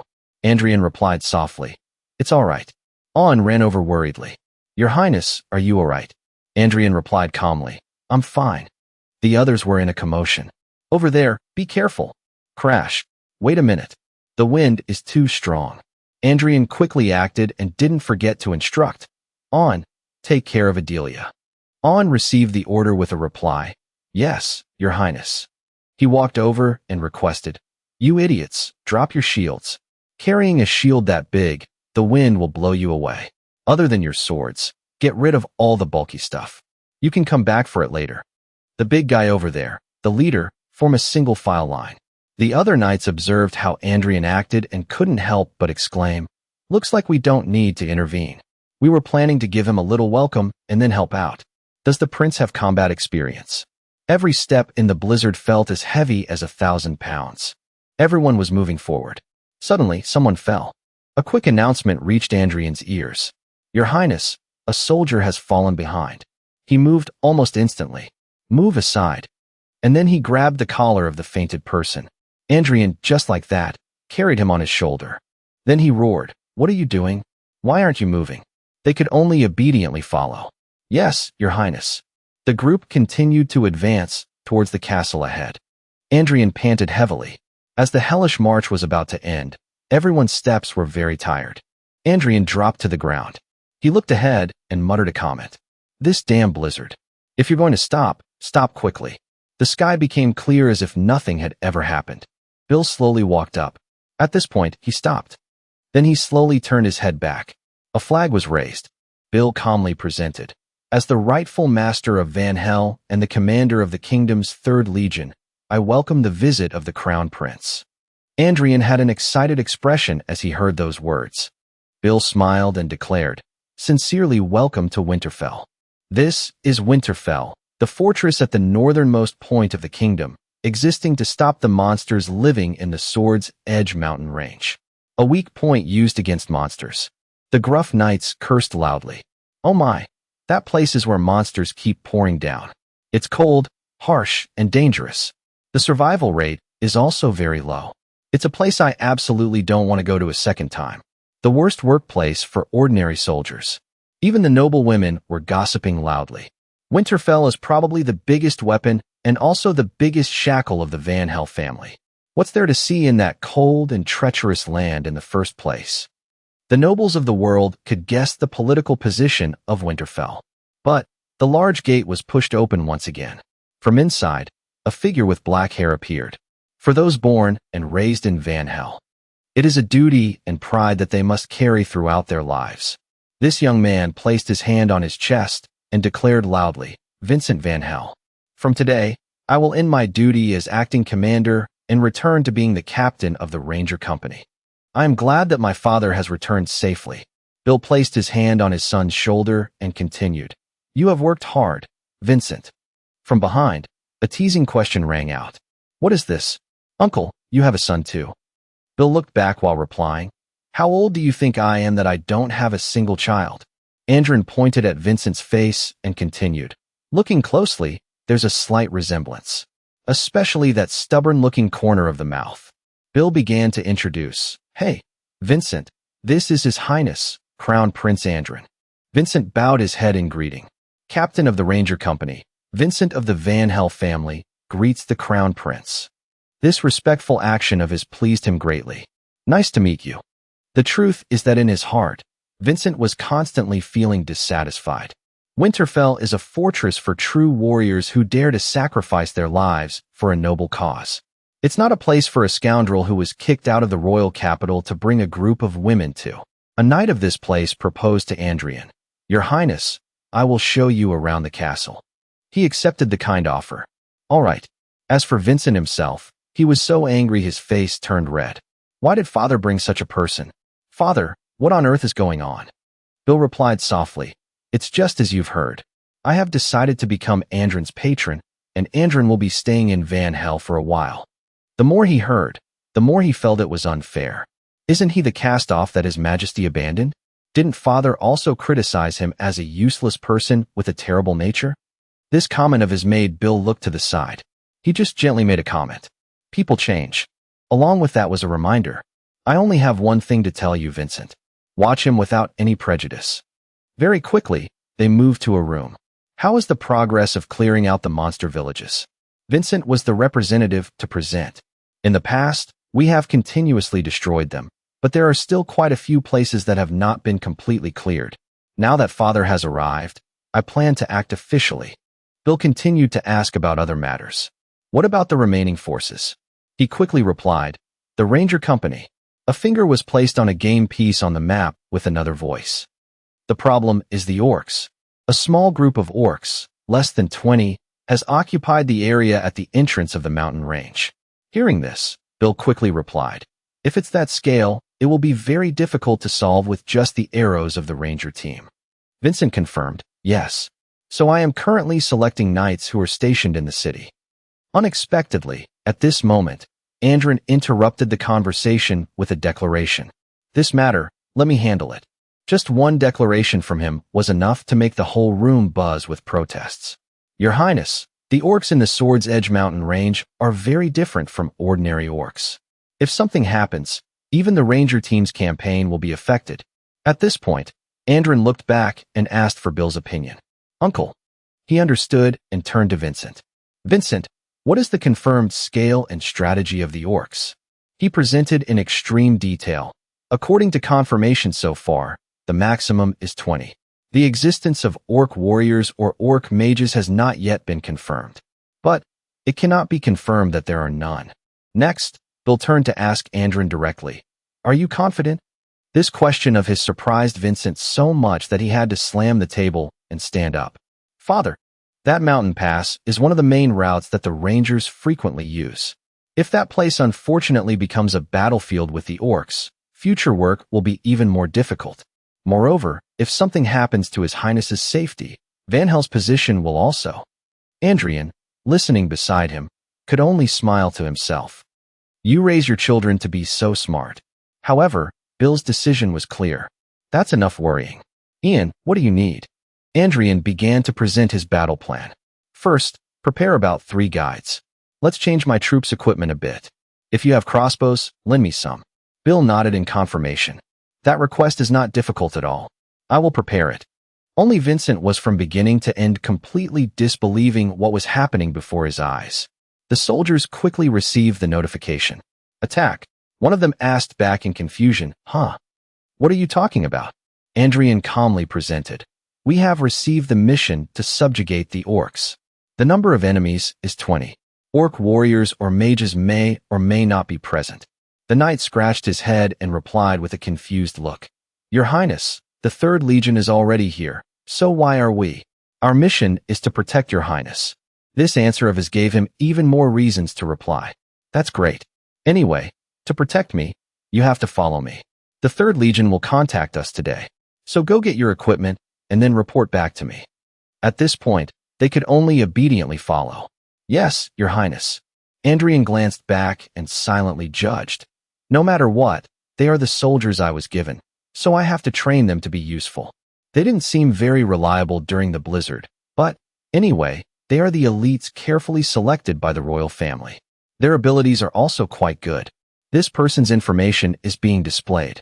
Hans's traits, swordsmanship, tactics, fortress defense, infantry formation. Although there was one guy who looked a little suspicious mixed in. A new day quickly arrived. The time for the subjugation had also come. Andrin looked at Vincent in front of him, exclaiming in disbelief, The guide is him?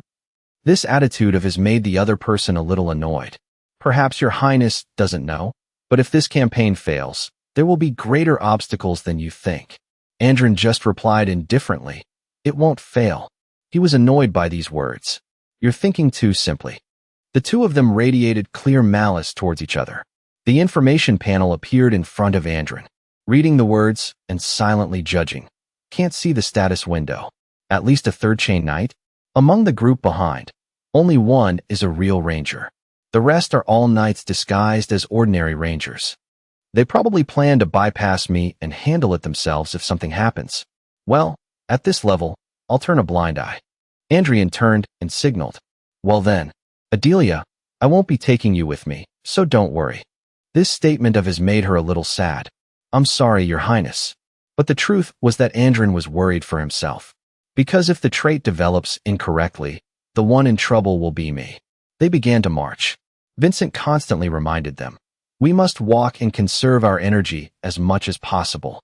If your stamina decreases, your limbs will become numb, and fighting will also be very difficult, especially in a place with as much snow and ice as the Sword's Edge mountain range. You have to pay even more attention to your steps. Andrin's face soon turned as black as the bottom of a pot. This guy is even more long-winded than his father.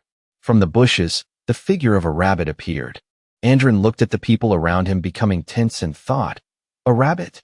Under the observation of a pair of binoculars, they quickly found the location of the monsters. A few aggressive orcs were eating. Vincent's scout became serious. He turned his head back and signaled, "There's a group of orcs ahead. What will you do?" Andrin raised a hand in reply. The knights quickly got into position. Load. The orc turned its head when it heard the noise. Andrian advanced towards the monsters. His face wore a wicked smile. "Hello. Long time no see." The command was quickly given. Fire. The arrows shot straight into the orcs. Andrian got into a ready stance. The sound of footsteps rumbled. His eyes became sharp as he slowly drew his weapon. Andrian charged towards the orc in front of him, a growl full of killing intent. And also, Andrin smiled with great excitement as he prepared to charge into battle. He swung his first powerful slash. The smell of blood was overwhelming. Andrian continued to advance. His face was one of extreme excitement. The thing I have always missed and longed for. At last. This is the atmosphere of the battlefield. At this moment, An hurriedly ran over with an announcement. "Your Highness, it's dangerous." However, Andrin loudly stopped her. "Don't come here." These words surprised An so much that she froze for a moment. Andrian was completely focused on the battle. On his face was a smile. Because if you get caught up in it. It was a time more than 400 years ago, and even longer than that. It was a period when orcs were not monsters, but one of the rightful masters of this continent. This is not a myth or a hero, just a man who didn't even leave his name in history. The song of a poor man who hated orcs. It is the sad dirge of a father who fought to the point of exhaustion, piling up the green corpses like a mountain. The fleeting song of an extraordinary avenger. Beneath it, a pool of bright red blood had formed. I sing the song of the avenger. The money bag was suddenly thrown down roughly. Joseph hurriedly said, "I heard Winter City is a place where people die at the drop of a hat." On the other hand, the old man calmly reassured him, "Don't worry too much. There won't be any fighting." The Count began to mock. What can that trash prince possibly accomplish by going there? It's obvious he's just trying to help in the city to steal credit from his maternal uncle. Then, the old man's tone grew smug. "What's important isn't that piece of trash, but the bang LH. You just keep an eye on the situation in Winter City. Report anything suspicious to me. As for you, Joseph, just hold on tight to the purse in your hand." The other party questioned him again. "Joseph, you can do that, can't you?" And soon after, he replied, "I will do my very best, my Lord Count." Slowly returning to the present, Joseph was terrified. That's what I was told, wasn't it? It was a lie. Before him now was a frenzied orc. "This is completely different from what I was told," Aween shouted. "First rank, hold formation, and advance." The moment she finished speaking, the orc began its attack. In the midst of the crisis, Joseph was frozen in fear. It's over. What do I do now? The command rang out again, forcing him to thrust his spear. Second rank, attack. A moment after the thrust, Joseph slowly peeked open his eyes. And there, the orc was right before his eyes. His attack had done nothing at all. Overcome with fear, Joseph dropped his weapon. "I'm a dead man." In that instant, the person behind him suddenly shot forward. Taking advantage of the monster's distraction, Aween acted swiftly. As she dashed past the orc, she sliced off one of its arms. Just like that, it collapsed beneath her blade. The sight of the severed arm falling made him stumble back in fear. As for Aween, she reminded him in a stern voice, "This is a battlefield. Don't drop your weapon so easily." Joseph quickly nodded. "Why, yes." Following that, a squad of soldiers began to surround Aween. She pointed her sword at the orcs and commanded, "All troops, prepare for battle." After giving the order, Aween felt a bit apprehensive. There are so many of them. With our current numbers, it'll be difficult to deal with them all. Her eyes widened in shock at the thick stench of blood. The orc in front of her was suddenly run through. Their screams echoed, making Joseph's face turn pale. Even the other soldiers were shocked stiff. As for Aween, she was completely stunned by the sight of red blood. Meanwhile, Andrian calmly pulled his sword from his target. The orc's body fell heavily, adding to the tense atmosphere. At that moment, the flame of thirst within Andrian burned even brighter. Sensing something was off, Aween tentatively asked, "Your Highness?" However, he didn't answer, only slowly raising his head. Andrian then charged forward, ignoring her plea. "Your Highness." In response, his steps only grew more urgent. In his mind, Andrian recalled old battles. It's still not enough. Back then, the master had used him to fell the orcs. No matter how many he killed. Without stopping, he took down another. And killing more was still not enough. Yet, the man's face remained emotionless, relentlessly seeking the blood of his enemies. Andrian slowly recalled the man's aura. That man had wandered all over the barren lands ruled by the orcs. An orc swung its axe down aggressively, but the man leaped high into the air. Seizing the opportunity, he incinerated it directly. After felling it, he calmly walked on. By then, the snow beneath his feet was stained red. The mana in his heart had been depleted long ago. His body staggered, burning with a red glow, yet he did not stop. Little by little, he looked up, drinking the blood and chewing the flesh of the orcs. And in an instant, his hair turned white. With every step, the man grew old and weak. The magic sword in his hand supported him, burning away what little life force he had left for his final wish, to avenge those who were slaughtered until not even a fragment of their bodies remained. As the one who witnessed it all, his face darkened with horror. Along with it was a memory, now stained forever. It was a requiem for his wife and daughter. Back in the battle, the man's eyes immediately glared. And finally, his attention was fixed on a single red flag as he faced the sworn enemy of his life. His body was battered and covered in wounds, yet a faint smile appeared on his face. The next second, he charged forward like a savage beast, facing the Orc King. He closed in on it directly. For the first time, the man tried to attack its head, but the orc easily caught him. Then it squeezed him tightly and slammed him down.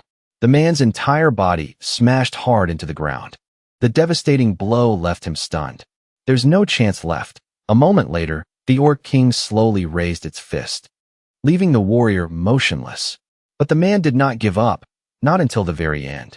He struggled to take one weak breath after another. At the same time, his vision began to blur. It was never told to anyone. In the end, he couldn't utter a single word. It was a story that no one ever knew. And in his hand, Run lay quietly. Perhaps I'm the only one who remembers all of this. The sudden break in the memory startled Andrian. All around him now were the massive corpses of orcs. Suddenly, Andrian heard a familiar commotion nearby. Glancing over, he saw the battle was still raging. Knights, hold back the orcs. The rest of you, keep them contained. Andrian's palm quickly tightened into a fist. At the same time, a glint flashed in his eyes. I remember now. Along with this new feeling, a frenzied flame surged within him. The Song of Vengeance is an unfinished song. Then Andrian told himself, I must finish this song. With that determination, he took down one orc after another. After dealing with 3 in a row, Andrian shot towards another like an arrow. He stabbed it straight through the stomach. Foul blood gushed out, but Andrian remained as emotionless as before. A new verse has been added to the Song of Vengeance. The lyrics rang in his head. Asterisk, the corpses pile high, forming a sallow mountain. Below, a pool of red blood gathers. Asterisk. Reaching this part of the song, Andrian suddenly muttered, and I stand before that place. He stood before the orc, the Song of Vengeance echoing. And I stand before that place, in memory of your soul. When it ended, the system announced, the Song of Vengeance has transformed into the Song of Requiem. His senses gradually returning, Andrian glanced around. He quickly saw the figures of Bill and Vincent behind him. And then, their flag was taken, the flag of the orcs. Without hesitation, Vincent declared, the orcs have been completely annihilated. At the same time, he thought, I declare victory. The moment he finished his thought, Vincent shouted, this is our victory. Meanwhile, Andrian grew curious. That man's name. Looking at the young man, he recalled, it was Vincent Bang LH, I believe. The heir to a family that saw the war against monsters as its lifelong mission. The one who sacrificed his life in the past, wishing to annihilate all the orcs.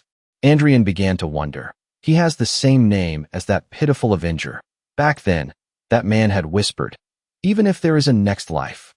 His tone gradually grew more resolute. I will definitely, again. That very memory made him exclaim, what a bizarre coincidence.